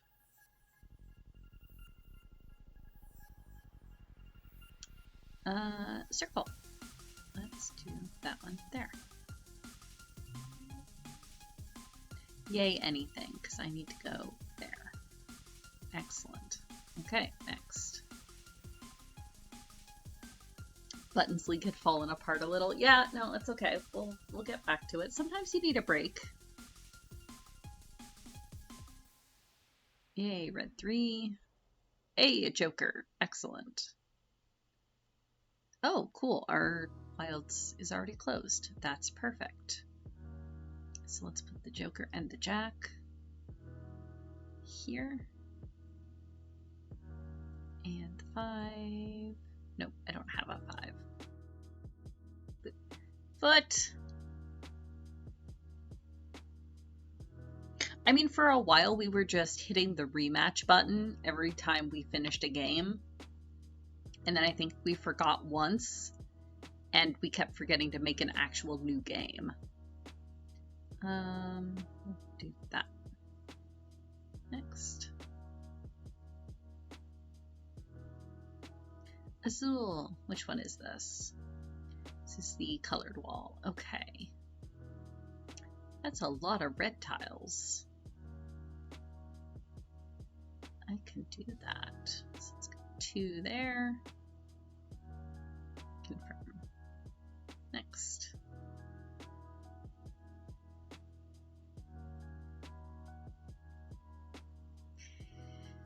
Okay, a number of tricks, huh? 1, 2, probably 3. Possibly 4. Yeah, let's go with 4, because I always seem to win more than I suspect I will. Next.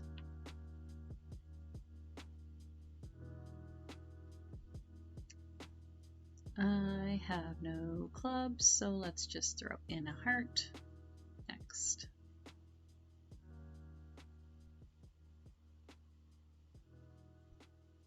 Via Magica.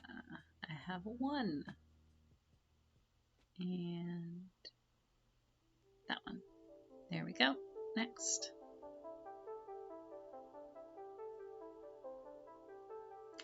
Oh, Stella, this will be blurry. Yep. Although I can actually. There we go.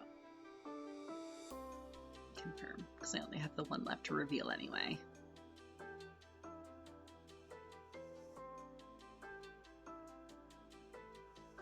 Nope. Nobody but me. Okay.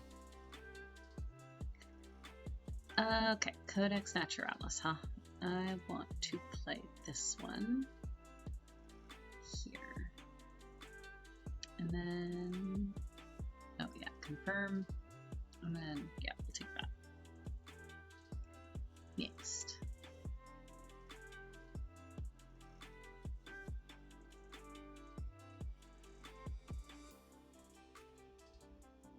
Getting bullied in that Stella game? Oh, it's not bullying. Your brain just works differently. Yes, let's just play that. Next. Ooh, yes, sea salt. I have...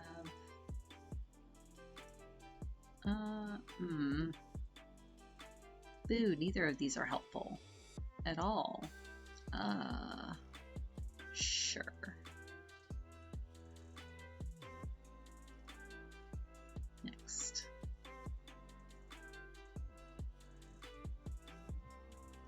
Yes, the Friendo hand and foot game. Cool goes there. 8s go there. Ace is already closed, so let's just discard the 9. Next. Tichu! Nope, I can't top that. His hand is going poorly for me. Next. This is the Kuma cribbage. Let's do that. Next. And we're back around to Yalk's dinos. I discard 1 dino, huh?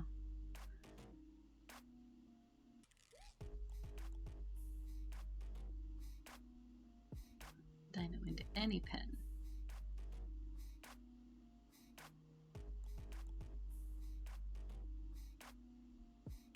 Next. Okay, so this one I should be able to. So take that one down. That one down. Oh, I can't because it won't let me skip that one because it's not officially closed. Dang it. Okay. In that case,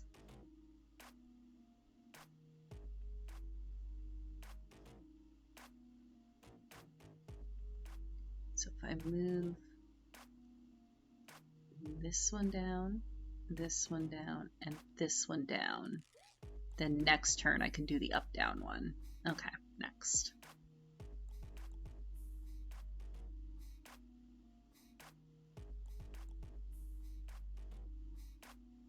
No moon buns happened? Huh. Kara was apparently lied to. She was told that Pudding Way was involved.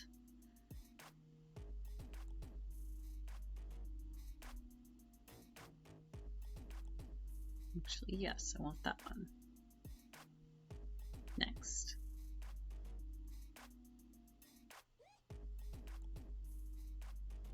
Yeah, I don't bother looking at the votes on the game. On the games when I make tables. I just make tables of things that I personally like to play. Yeah, sure, we'll take that. Next.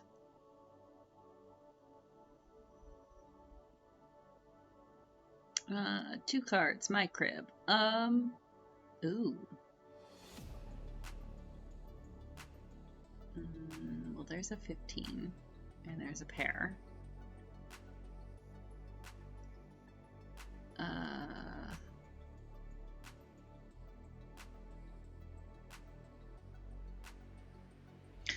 Okay, so Pudding Way was there, but not actually involved in the event. Okay. Kara made it sound like they were actually involved in the event, which would have been interesting.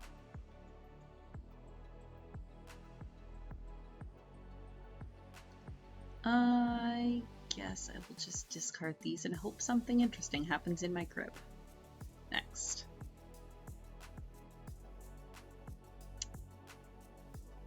Okay, so yeah, technically I can activate Dragon. See if I can boost my own score a bit first.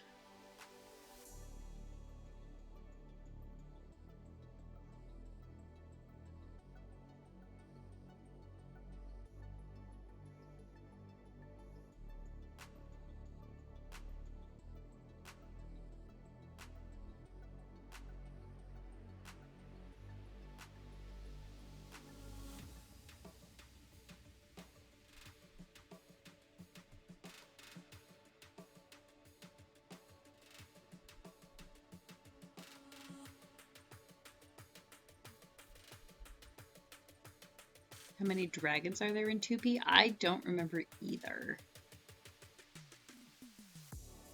Okay, this is the right hand only.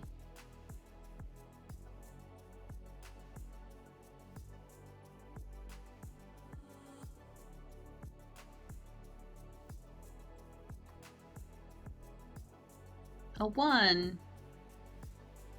That's not helpful.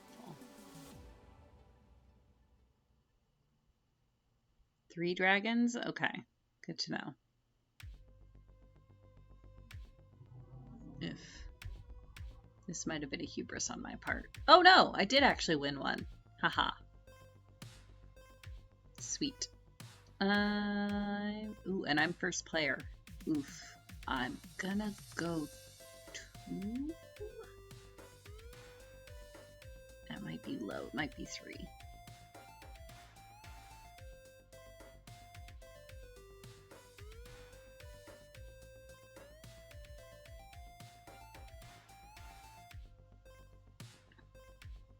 Next. 27, 31. Okay, next. I'm just going to be playing until the end of stream, aren't I? I'm okay with that.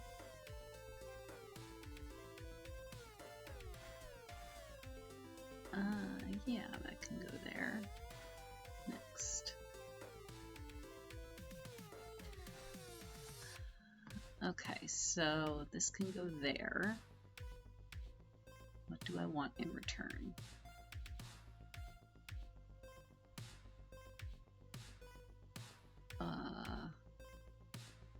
None of these? Is none of these an option? I mean, I guess.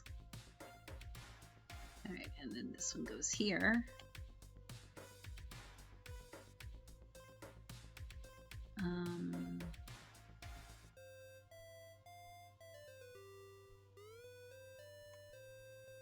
Do that. Next.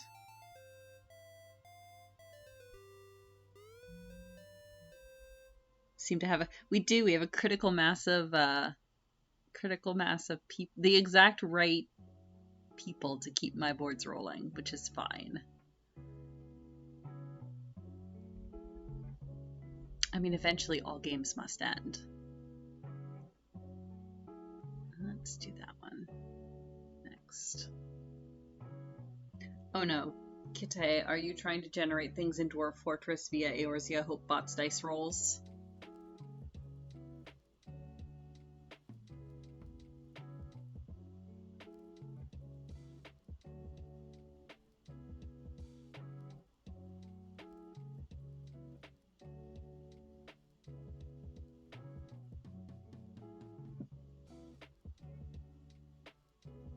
Next. Game's ending sounds fake. I mean, yeah. That one goes down. And that one goes back up. There we go. Next.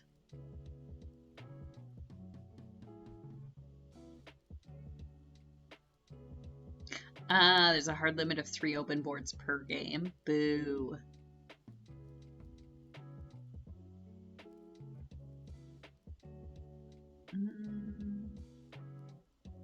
You go here.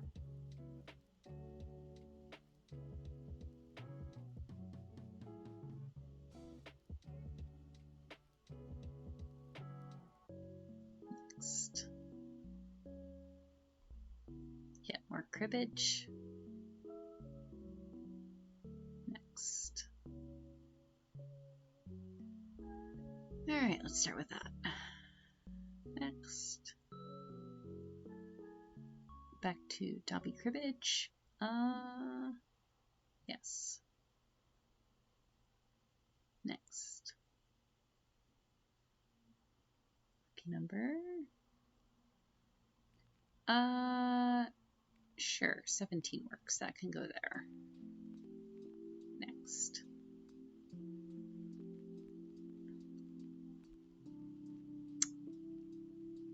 Okay.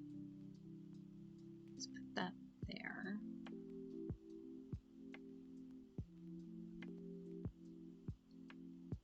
And then put that. Yeah, sure.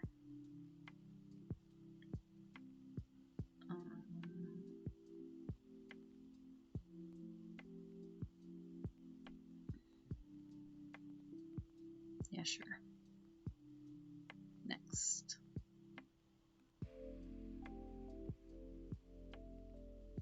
I should probably be like doing actual math while playing King Domino. Sometimes I do, sometimes I don't.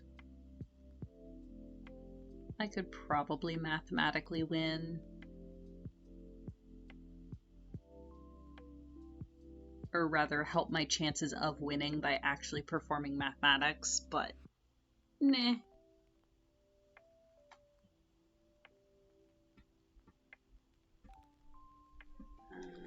Well, this is an easy choice.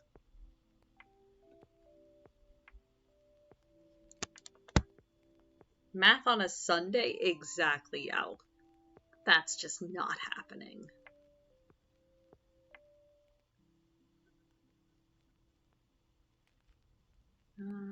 Hey look, another red.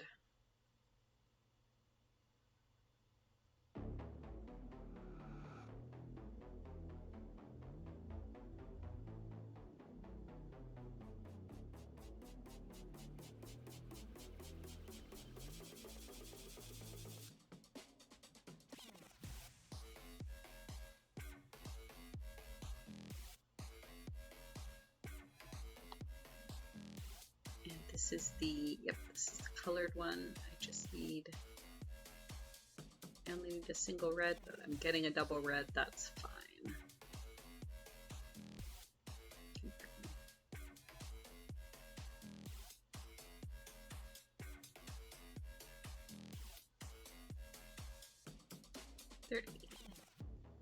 Go, next.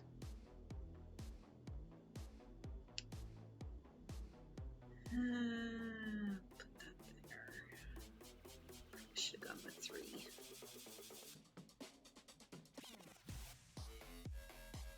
Kaido. Yes, you will field. Next.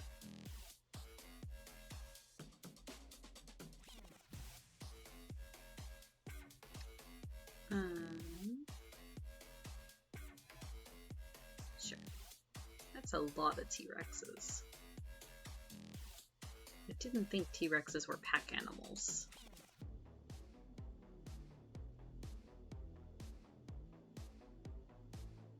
That goes there. Oh sure, now they give us all of the...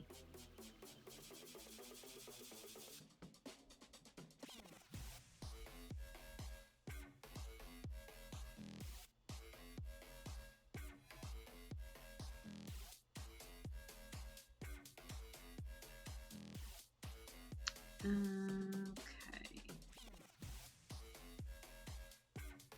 Curse these little black cubes. That. Next.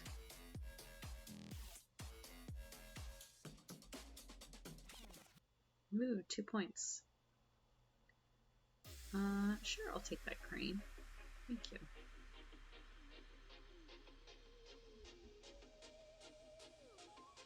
Dragon Castle. Alright, now I summon the dragon.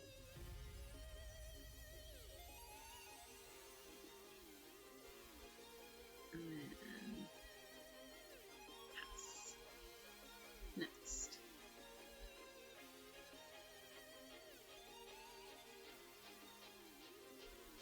Let's see, 4 points for Dobby. 9 points for me. Yay! Oh, because that 9, that was lucky. Nothing in my crib.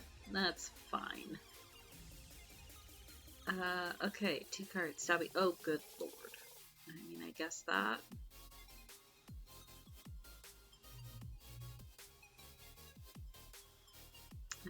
Back to Kuma cribbage. Play 4. 10 points for Kuma. 8 points for me. And another 8 points for me. Okay, not terrible. Even tie, which is always fun. Okay, Kuma's crib. Well, I guess that. I like it when the discard is easy to tell.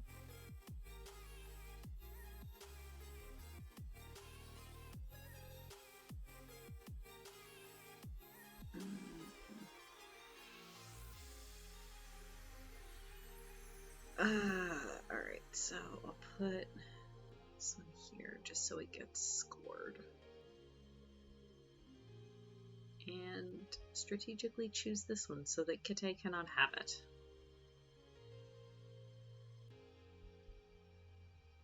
And I will take the Rain Man, thank you. Next. So many dinosaurs.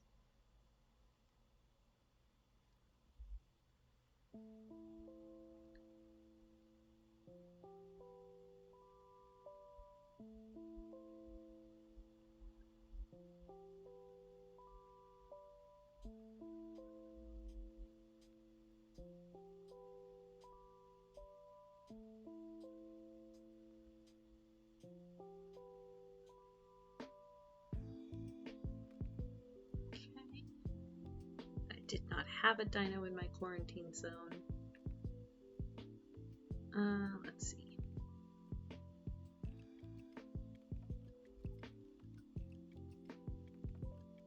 How do I want to do this?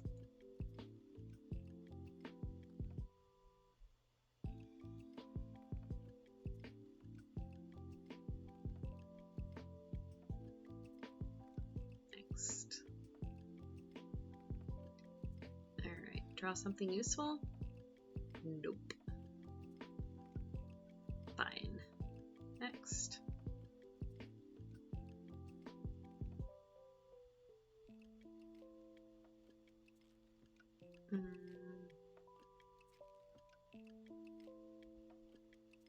It's the only club I got.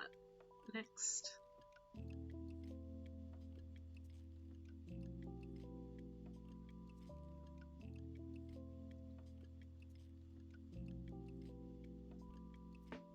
So that one goes down here. I want to flip it around. This is going to be interesting scoring.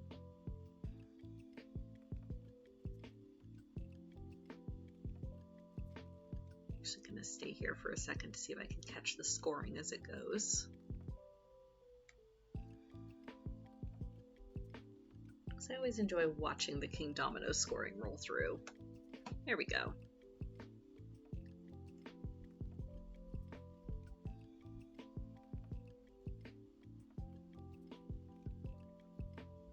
See, I got stuck and didn't get to use my last domino. Hey! I did actually win. Yay.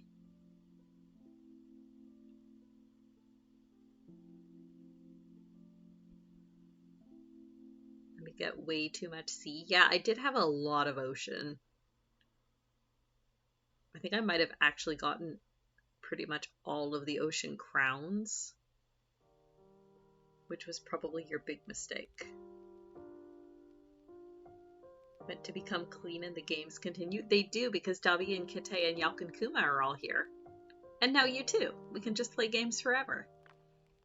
I'm out of tokens. Actually no, I can use this one. Because that just needs to go down one. Haha. Okay, next. Easy. Next.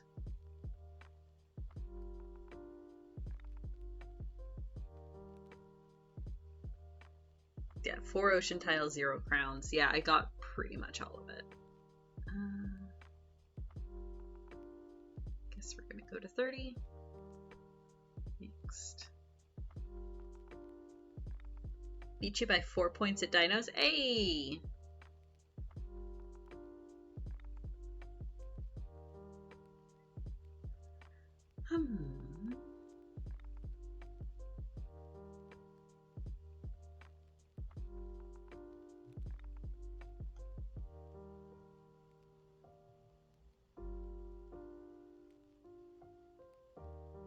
Take that pair since it's actually possible.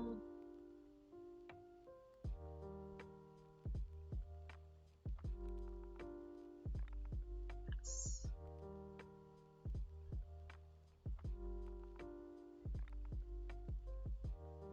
Next.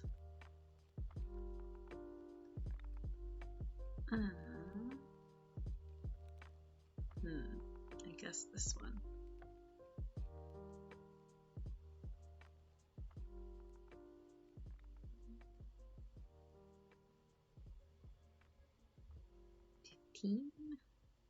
Next. Back to lucky numbers. Tepai. Kuma, no. Aha! I can use that one. Nope. But it can't go there. That works.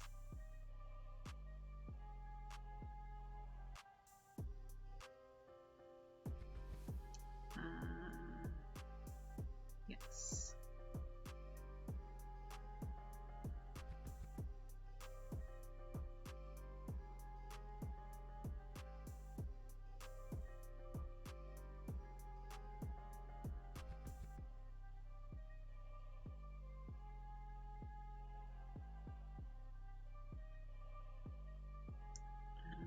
Okay, I guess this one. Oh, excellent. I love when that happens. Next.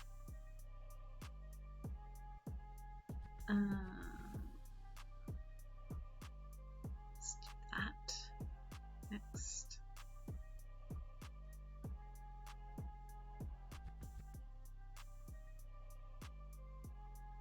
I need yellow. I can get one.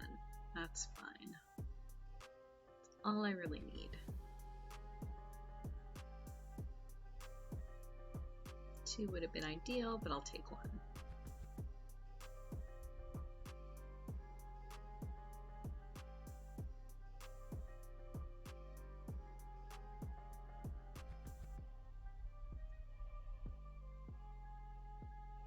Like that.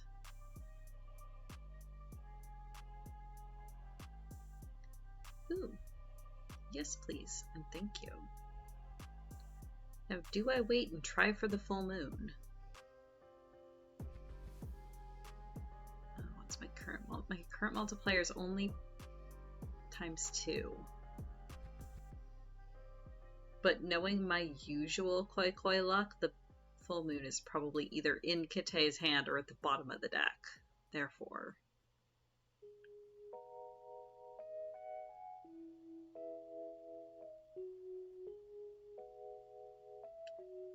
Okay, we'll do that.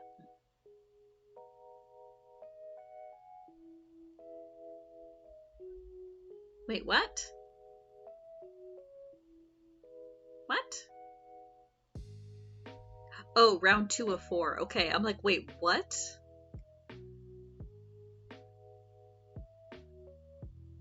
Why Why did we suddenly restart? I think the 9 can go there.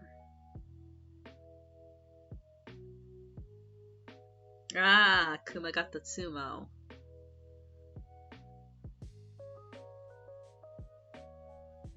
I guess I'll play that.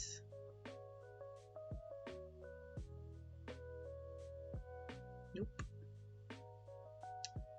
Hubris! Oh my! That's a hand.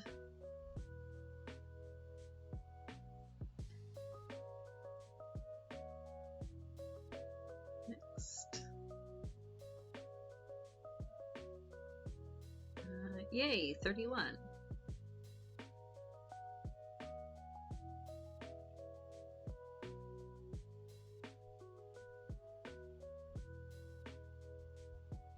Okay, now I have to meditate. I want to see my blue score. Oh, okay, not bad. Next. I never know if it's more advantageous in chakra to try to build from the bottom up or from the top down. I usually tend to go from the top down because then as you're dropping further bubbles, you get to skip the top ones that are full. But I don't know if that's actually more efficient or not. Next. Okay, this is the double-sided chaos game. Ooh, yes, I'll play that. Thank you.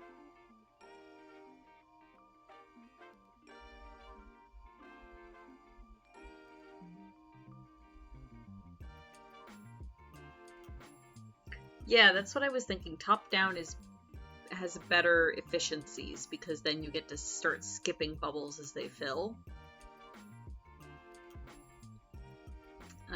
And this is the right-hand side only one. Let's do that.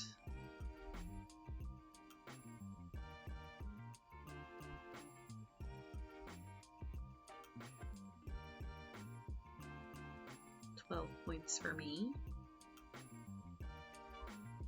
12 points for Kits. Dang. And another 5 points crib. Not bad, not bad.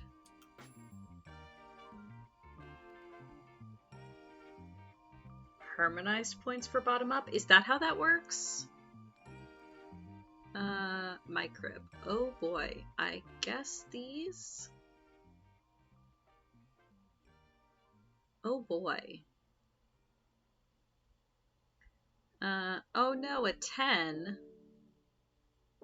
That's extremely rude, game. Why would you do that to me?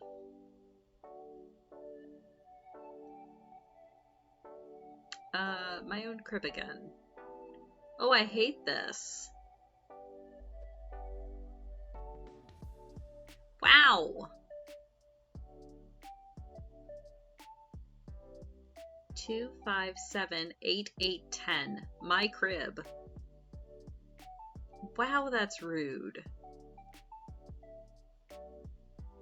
I guess the 5 and the 10, so I have a guaranteed 15 in the crib, would be the play.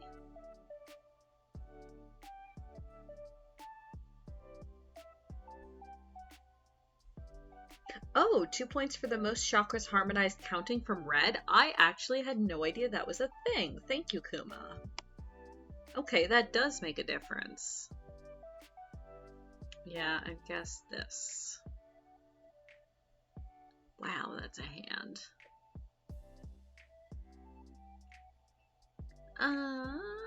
We're back here again. Let us crane.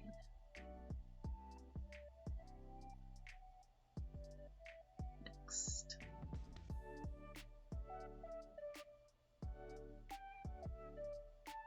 Five in the crib is usually good. Yeah, you also have a higher likelihood to flip over a face card or a 10.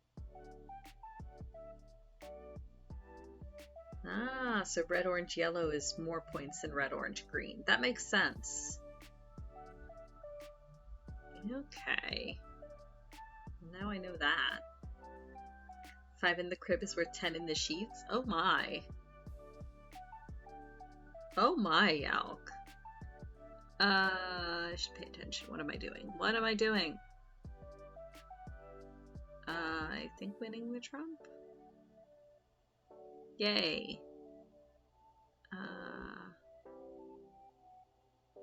Okay, other suits A is the highest card. Let's try that.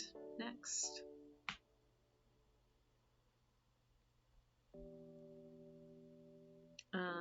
This is the double-sided chaos game.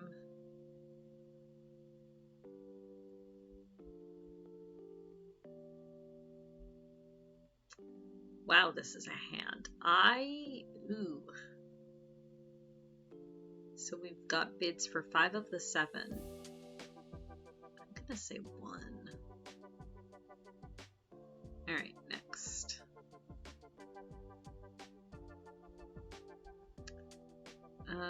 My crib again. I just had this hand. I guess I'm doing that again. I mean, not that exact hand, but very close.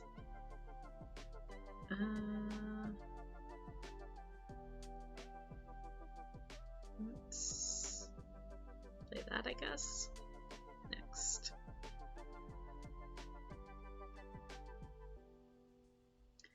Yep, I definitely cannot beat that. Nor would I want to, considering Kate is my teammate. Next. A 4. I think this game hates me.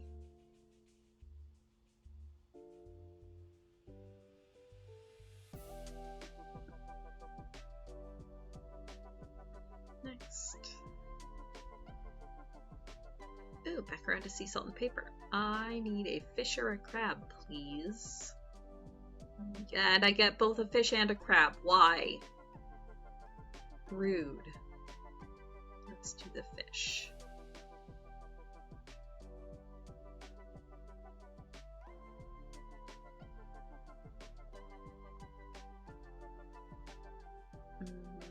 Would have been nice to draw a crab there.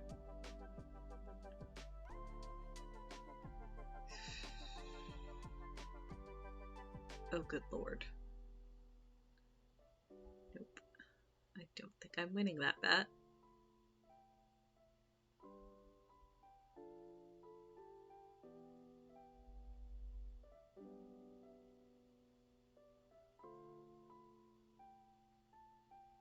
Okay, next. Kuma kicking our pants. I didn't. I was so focused on getting the 0-point fish and crab out of my hand. I did not notice there was a fish there, or there was a shell there until I had already clicked. You are correct, I should have gone for the shell. Okay.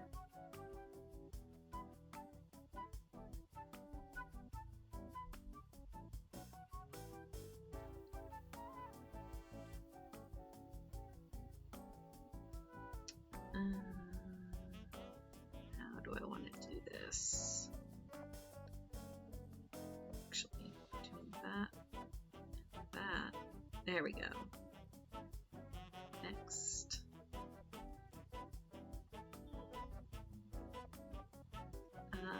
Double-sided chaos game. I don't like any of this. Let's do that. There we go.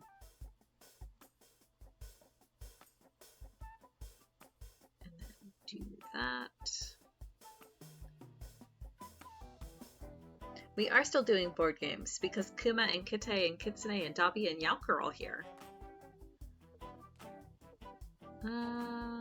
Yes, full moon, please. Take that.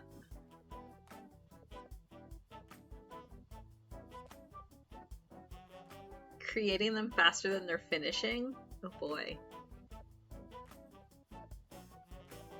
Okay.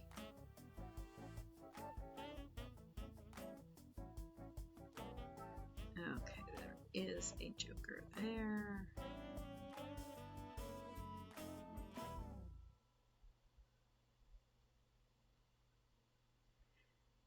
Next, I probably should have played the 2 10s just to get myself to my foot, but whatever.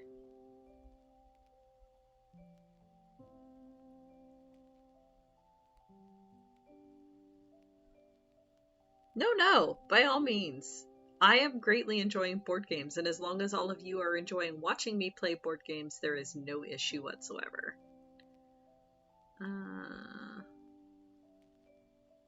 Guess that.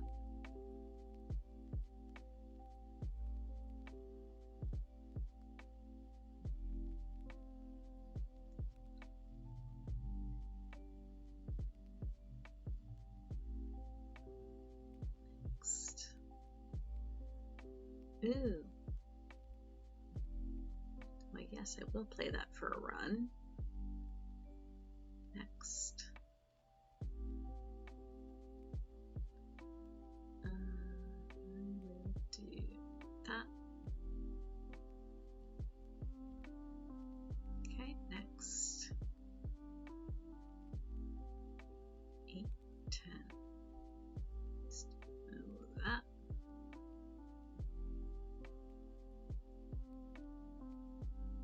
More busy with playing board games than watching me play board games? I mean, yes, this is how this cycle continues. Uh-oh.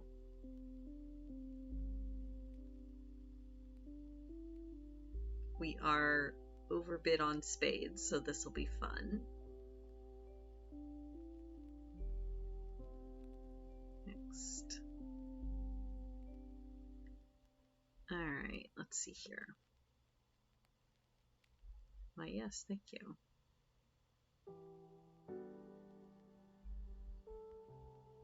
Next. Back here again. What have I got? A 3? Really? Man. Next. Ah, Kuma achieved the 15.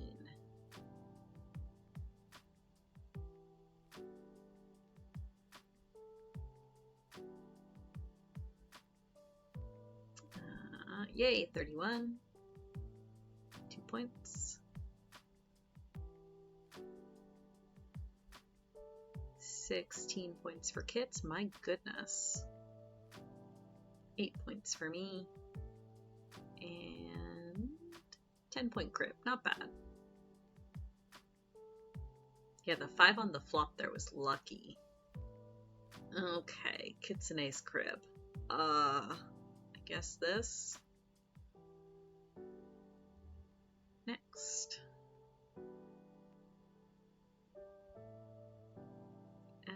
Let's go with the 8. Next.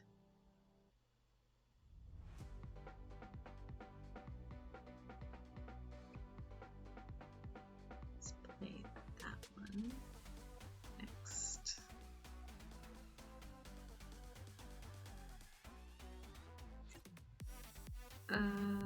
Okay, double-sided chaos game. Oh, I don't like this. Let's do this and hope somebody is in between me. Nope. Oh, nope. Screwed. Ah, well. Oh, I'm still doing better than... Oh, actually, I'm doing really well this game. Which is kind of surprising, but alright. Let's do that.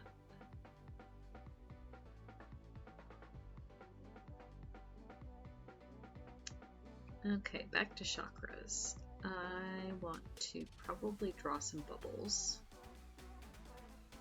I need to at some point move this black bubble.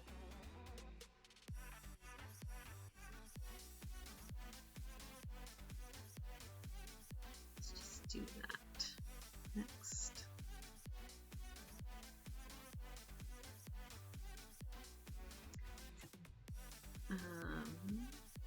Kite Hanafuda. None of these are convenient. There we go. Next. Kuma cribbage. Get that ace. Next.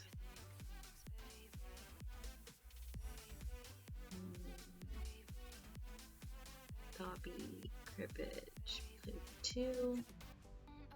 6 points for Dobby. 6 points for me. And 8-point crib. Not bad.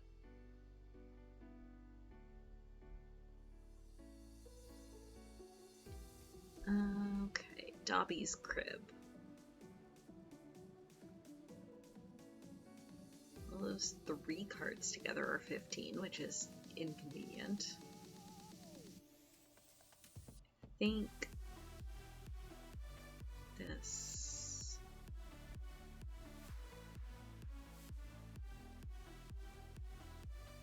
And sure, do that. Nope, that's suited. Let's not do that. Let's do that.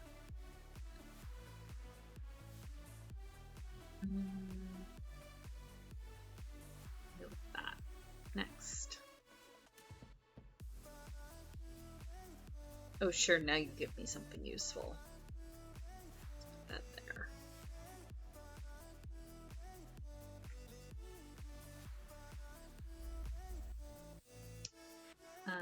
The Kitsune game. I will do that.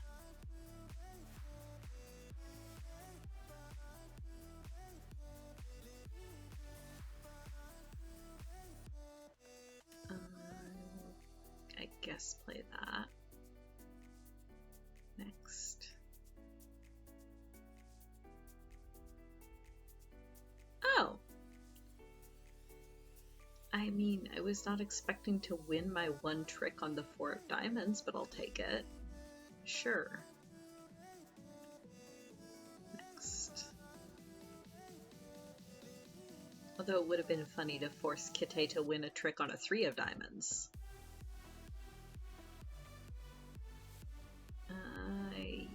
Yeah, I guess we'll go with that.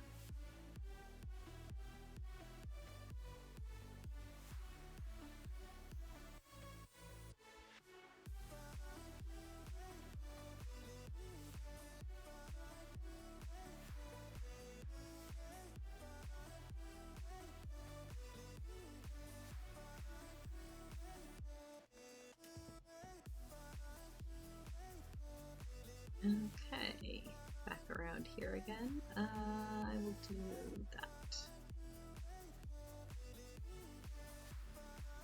There's always something weirdly satisfying about watching the cards just slot into place. Let's do that one.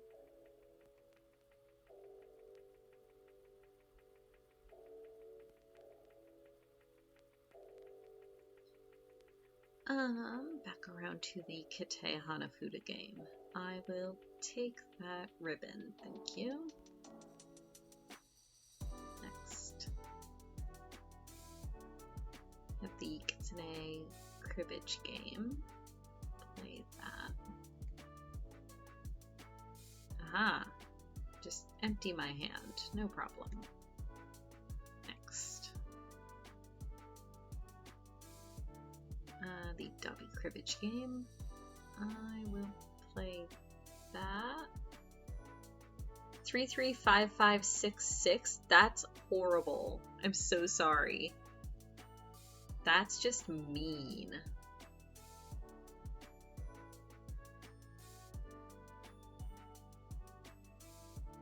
Next. This is the right hand only order game. Let's play the 3 there. Next.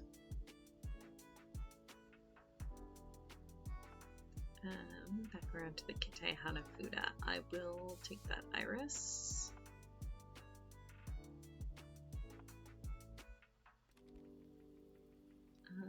Six Nimit, our double-sided chaos game.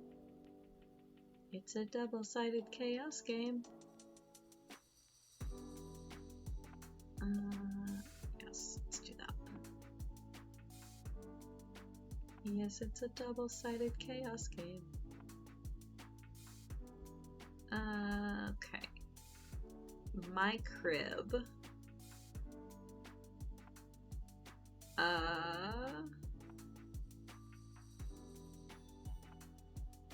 this is rude. So those three together are a 15.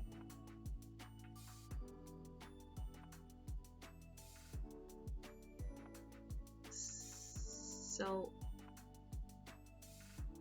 I guess the 2 and 7? Sure. Oh, and the flop is a 5. Nice. Okay, dummy game. I will just play the queen there. Next.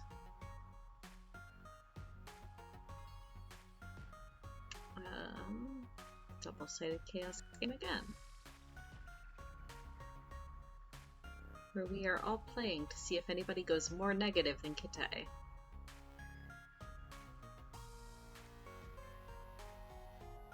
Let's put that 27 there. Next.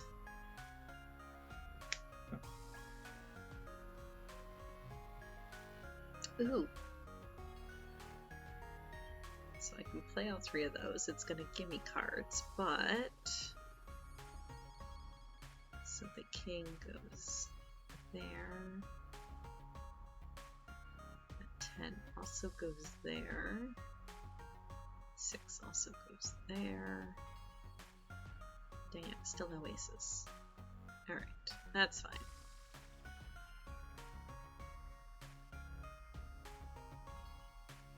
I would just like to get to my foot at some point. That's fine. Back to Tichu. I cannot beat an ace. Pass.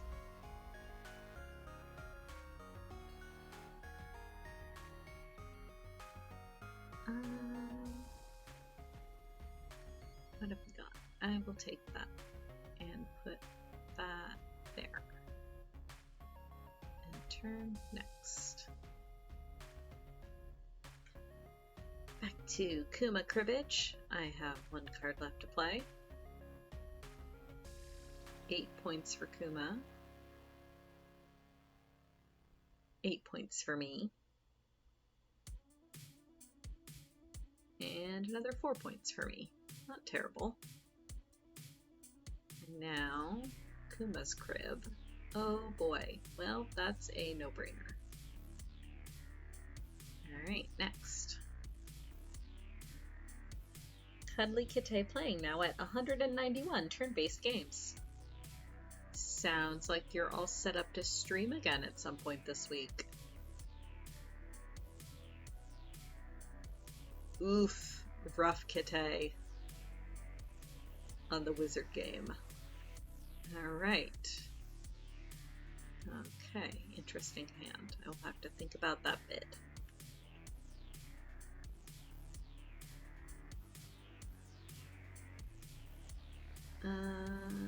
Let's see. Pair. Pair is good. Next. Holding back on what, Randus? Oh, Kite, you mean? I mean, I'm sure they could go higher if they really tried. I cannot beat a king, I don't think. Oh no, the 10 does beat a king.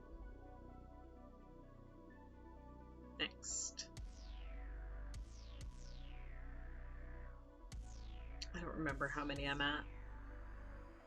30 something as well, I think. Okay, I want to do, I guess that. 33. Next. Next station London. Excellent. A triangle. Let's do that there.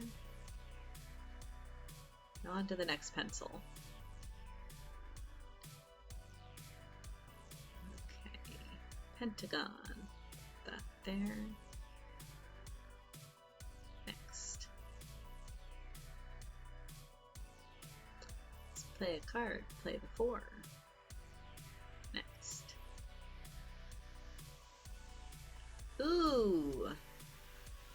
Kit's playing a full house in T2. I cannot beat that. My goodness.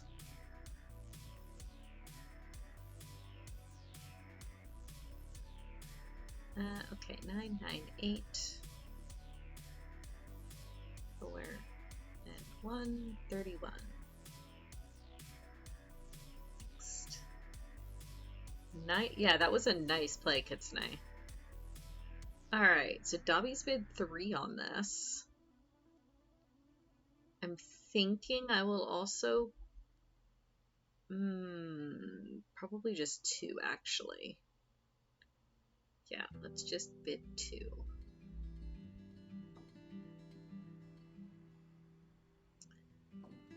I guess I will take that. And herb. Next. Okay, my crib again. Oh my. I guess the 6 and 8. Next.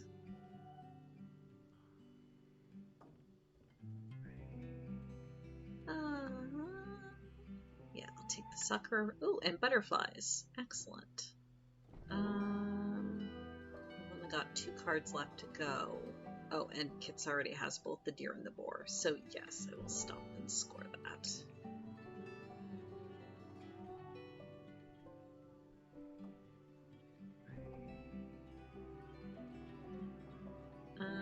Alright, double-sided chaos game. I definitely don't want to play the 34. Guess I'll play the 19.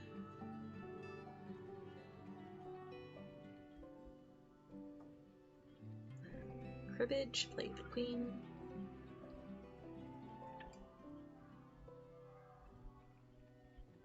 And different cribbage. Play 10.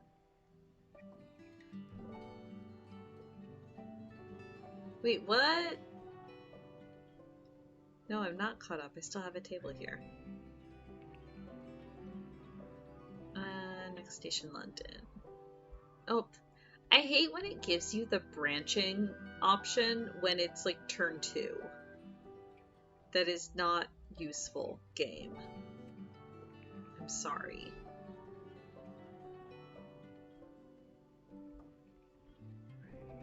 Oh, yes, thank you, Kits, for actually giving instruction. Okay, next. Kitsune's crib. Again, fairly easy choices. I like that. Next. Dubby game. I will play that.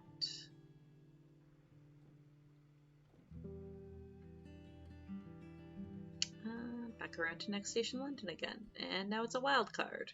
I guess I'll bump that there.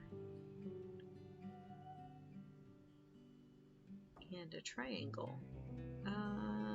That there. Next.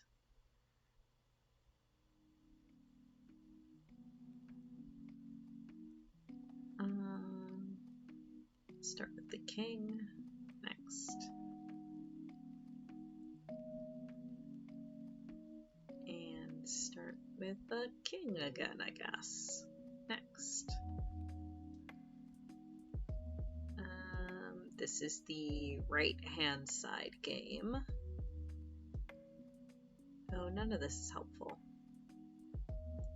Guess I'll play that.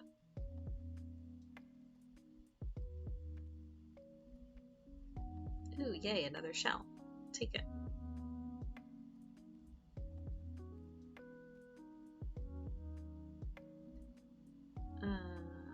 Clappergassen. Yay, I won a hand. Don't think I'll win either of these last 2, but is what it is.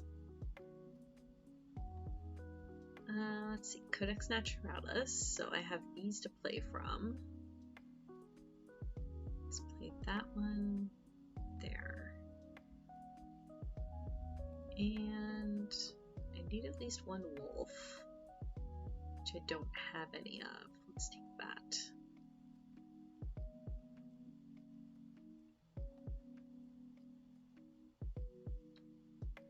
The friend hand and foot game. So 6 goes there. 4 goes there. I still don't have a way of playing the aces. Close.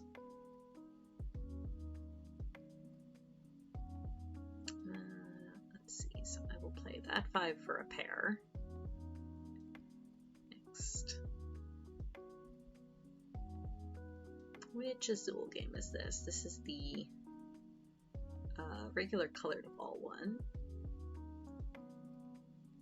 Actually, I'll take those 2 to slot in there. Confirm.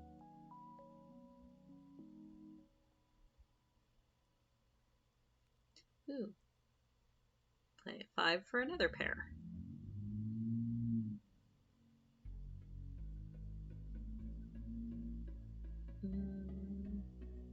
A circle I will put there. And then, ooh, good. Wild card, I will put it to that triangle there because the spiky ones are worth more points, I think.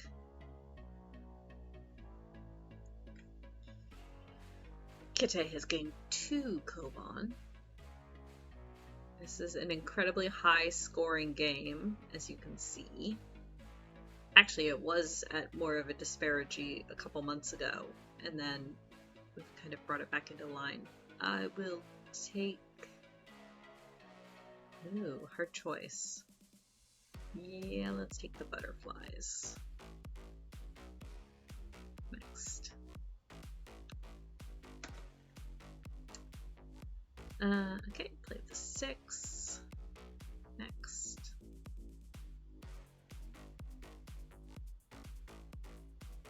Ooh, 2 kings in a row, so I'll play a jack. Next. 6 Nibbit, double-sided chaos. Oh no. Oh yes, I want to put it there. For a second I thought it was asking me to take a row.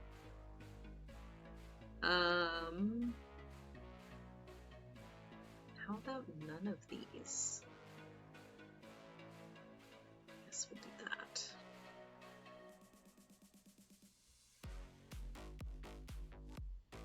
The Dobby Cribbage.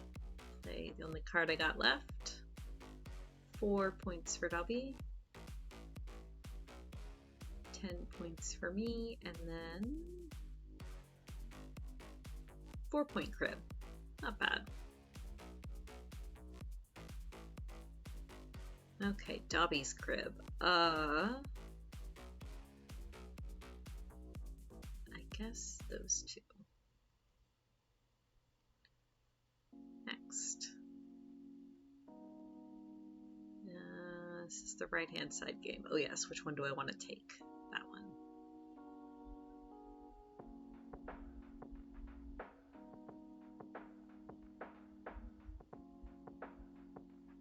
And then the last set of cards. Okay, next. This is my Kuma cribbage. Play that. Next. T2. Kitsune has a pair of kings, which I can't beat that either. Next. Dobby cribbage. I will play the 9 to start. Next. Next station, London. We've got a pentagon, which, yes, I'll go down there. Okay, next.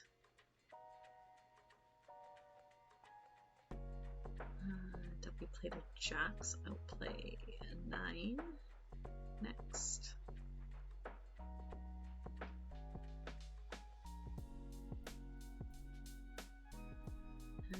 Let's see. My incredibly high-scoring Koi game with Kite.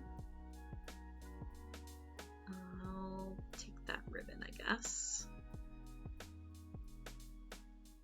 Next. Back to Next Station London. Circle. Oh shoot. Can't do either of those. Yay, square. So I'll bring that down here. I've already screwed myself trying to get this one. Next. Do I play the ace or do I play the ace? Let's just play this ace.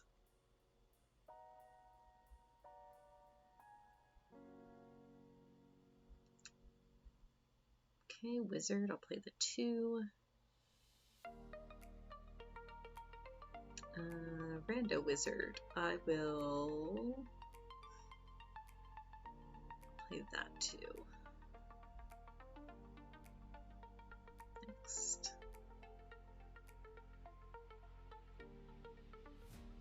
So I want to play this one so that I get access to that wolfie. Confirm. And then I will draw. Ooh. Let's draw that card. Next.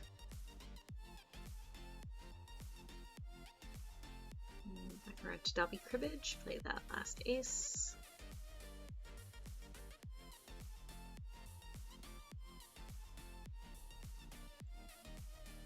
This is our double-sided chaos game again. I don't want to play either of these, but alright.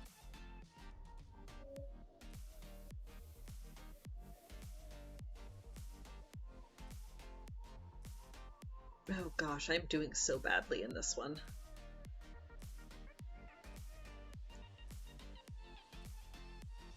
Guess I'll play that, get it out of the way.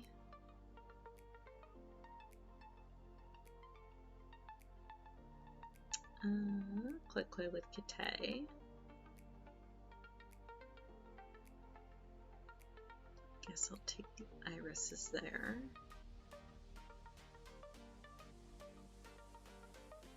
Ooh, Castles of Burgundy. Okay, I have a 1 and a 4. Nothing on the bench.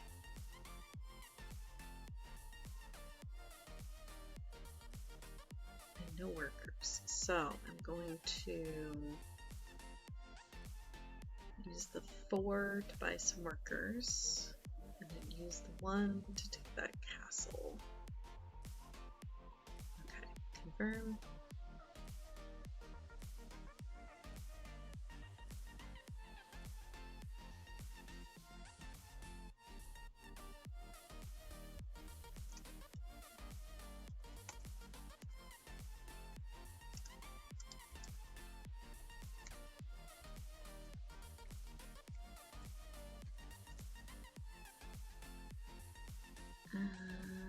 A square, huh? I mean, I guess my only option is here. Or to there. Okay, next pencil. Green. I guess here.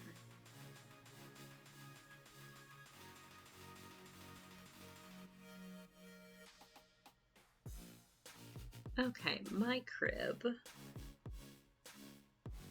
2, 3, 5, 6, 8, king. That's annoying.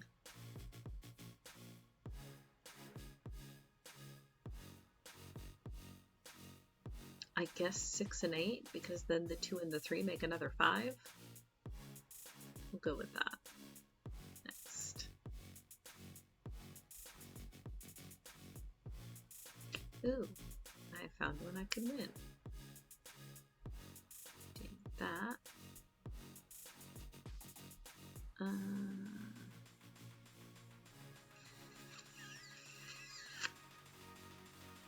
Let's play that.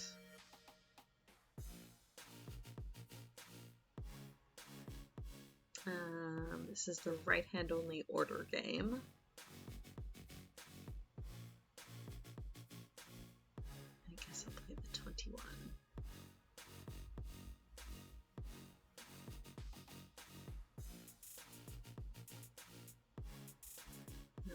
So far, so good. Let's try that. Next.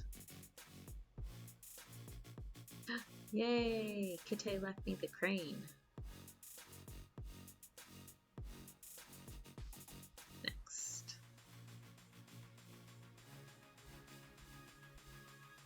Oh, come on, there's only a maximum of 25 more minutes in stream.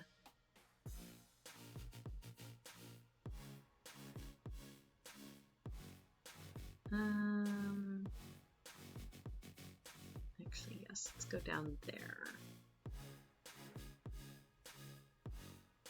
Ooh, a branch. That's convenient. I will branch.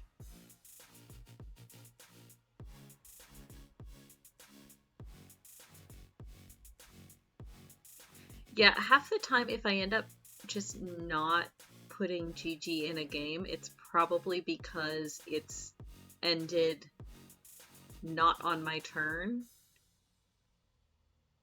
And I don't usually go back through because then because I only check every few hours, so usually by the time I go back in, everybody else has already left the chat, so I'm just like, well, all right. Yes, a 5. That makes 15. Next. But please know, if you are playing with me, there is always virtual GGs in spirit. Ooh, okay. So this is interesting because the 4 will move me backwards. The 5 will move somebody else forwards. But it doesn't look like there's anybody. So usually I like to play that where I can nudge somebody past their goal. But there's nobody close enough. I guess I'll just move myself backwards. And of course, it's not quite enough to hit on top of him. That would have been too convenient.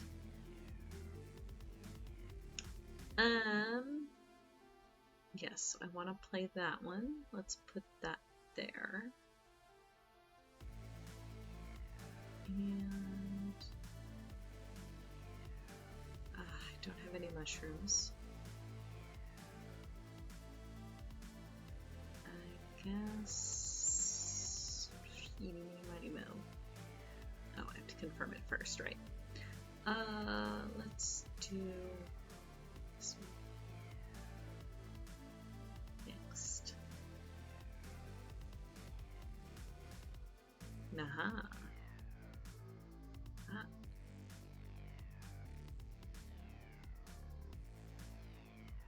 Ooh. No, I can't play another 10. Of course not.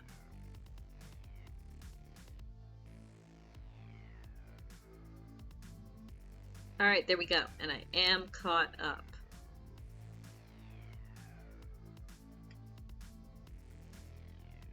I do have games to GG in. But then, like, some of them, like, you see my game with Yalk isn't even showing up down here, so... If I don't GG in a game, it's not because I don't care, it's because I have lost track of the chat window. Alright, yes, I see them up there, but I'm going to say that we got back to this screen and that counts as caught up. I will... Oh, right, I had moved my laptop to my lap. I will continue to board in a bit. Ugh.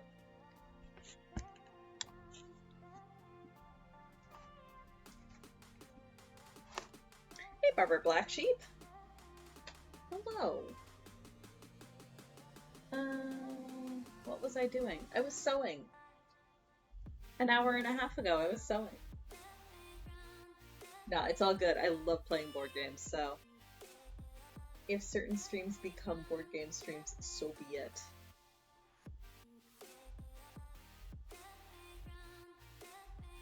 I will take a drink of tea, though.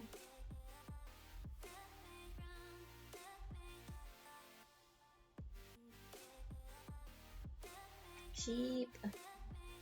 It is a sheep. A sheep friend. Sure did hijack the stream for 100 minutes. Man, it's fine. I do not mind whatsoever. Oh no!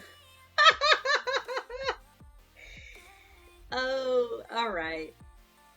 It did come off cooldown. We were playing games so long, it is now time for more games! I have 2.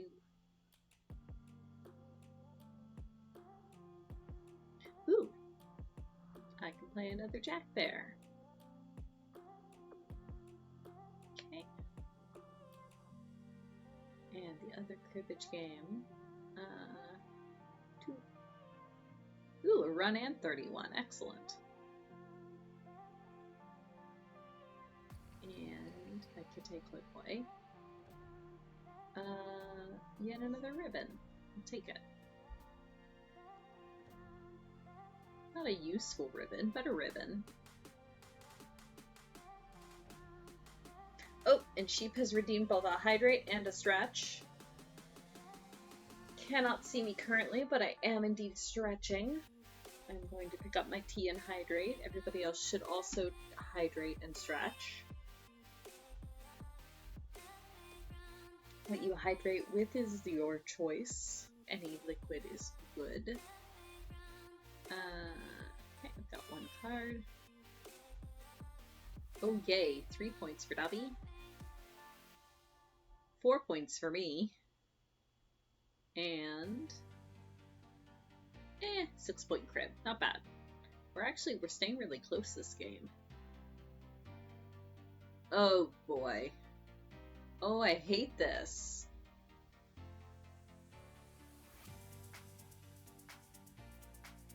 I guess the 9 and the 3? That's rude.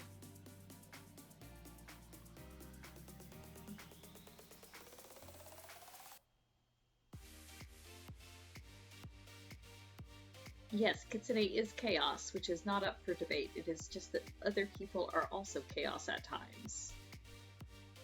Alright, so there's my second win.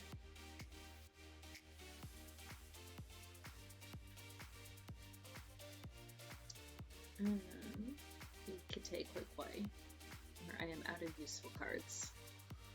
Ooh. Ooh. Okay. Yeah, I'll take that. Just because, again, I don't know. Other useful cards are probably at the bottom of the deck. This is a game of 1,000 paper cuts is what it is. Let's start with that.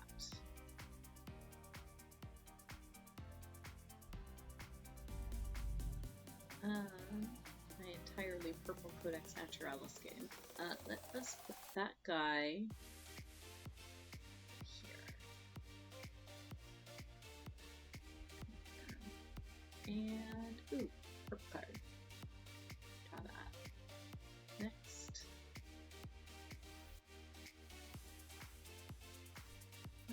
Top of the round, Kite. Quick Boy. I will take the dragon.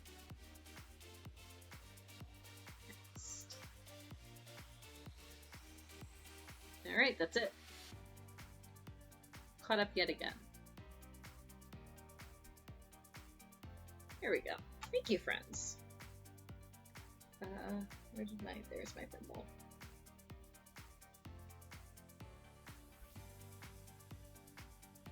Alright, what was I doing? That's not enough thread for anything.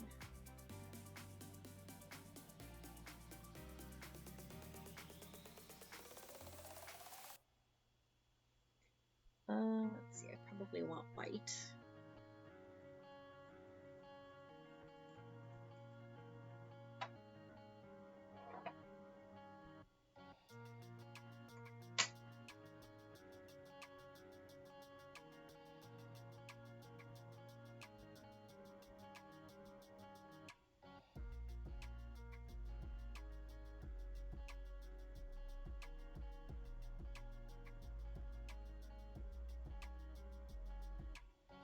The cutest chaos fox noises.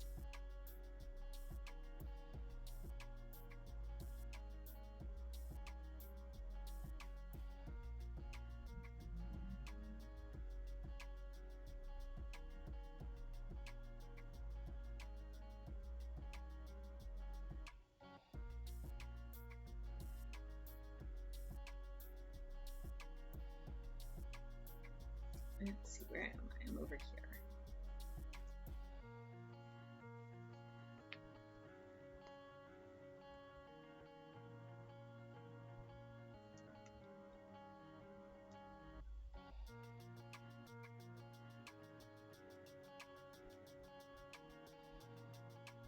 Today's kite of the day is Thirsty Kite. All kites are good kites.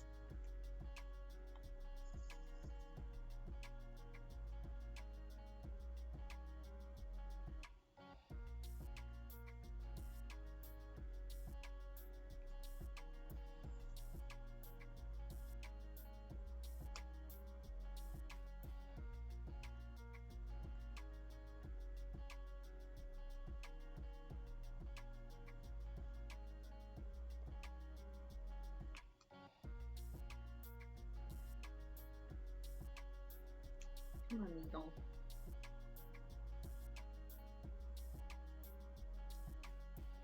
This fabric is such that it's getting hot. There we go.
Oh, I knew there was something else I meant to do with the break. I should have flipped my laundry. That's okay. I'll just do it as soon as I get off stream. When I do load in, all that fun stuff. Sunday is not only streaming day, Sunday is laundry day.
So I am planning to stream on Tuesday, even though it's patch day.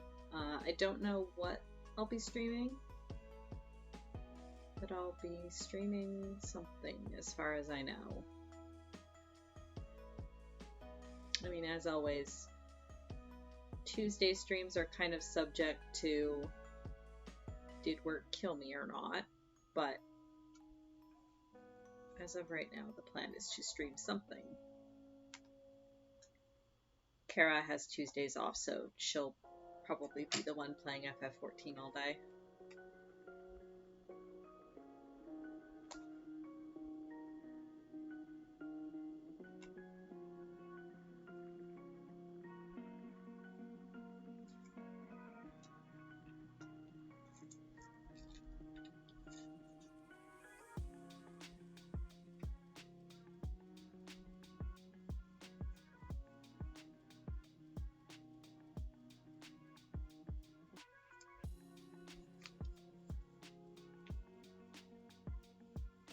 Tuesday streams are subject to mug nappings. That is very true.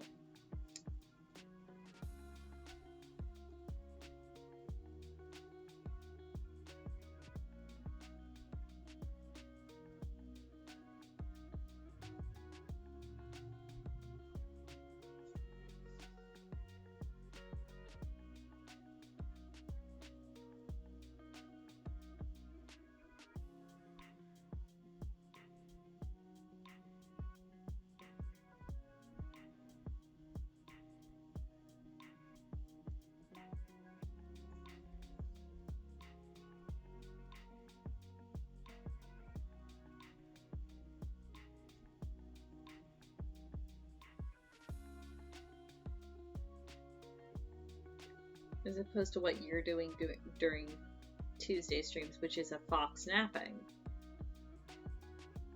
That is true. That is somewhat distinct.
How many ambush cards can Dobby have?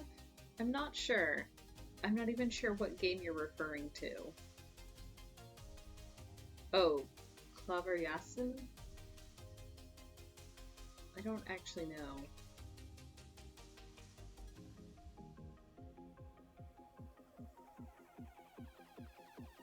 Or our wizard game.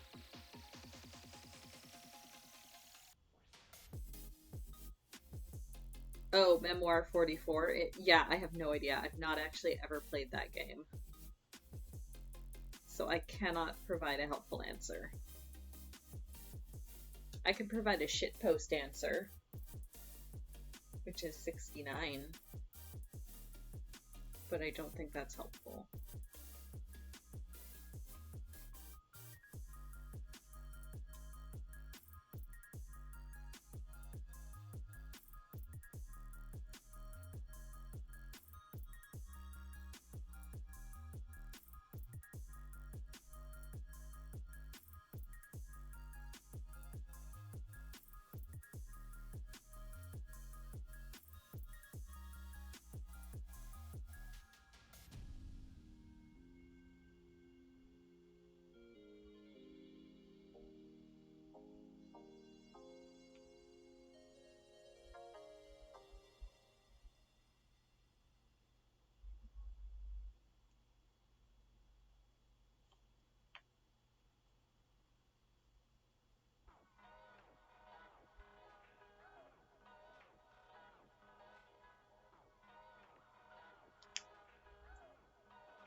Put a on in the end here so I don't forget, because otherwise I will forget.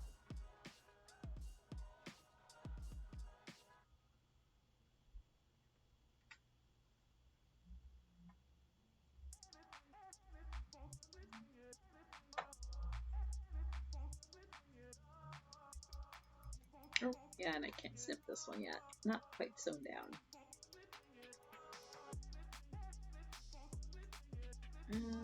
Alright, so verb should be going off here in 30 seconds. But yeah, that'll do it for today. Thank you very, very much. There's the verb. Thank you for hanging out.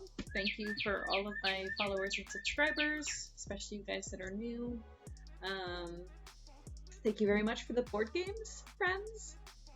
Board games are great. I love being able to play them, so thank you very much.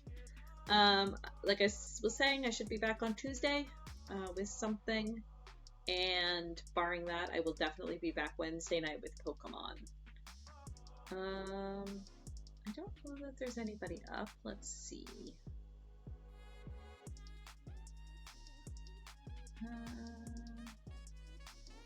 Oh Lord, Surge is playing Dwarf Fortress.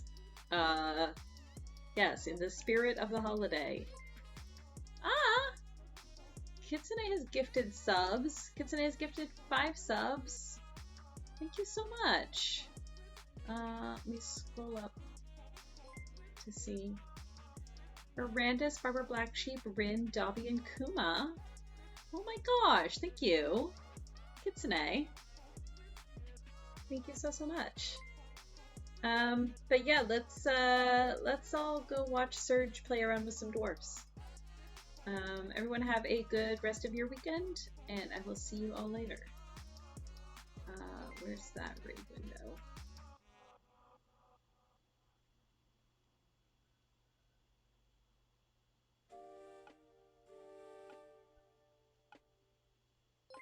That's not Dwarf Fortress. That's okay, we'll raid him anyhow.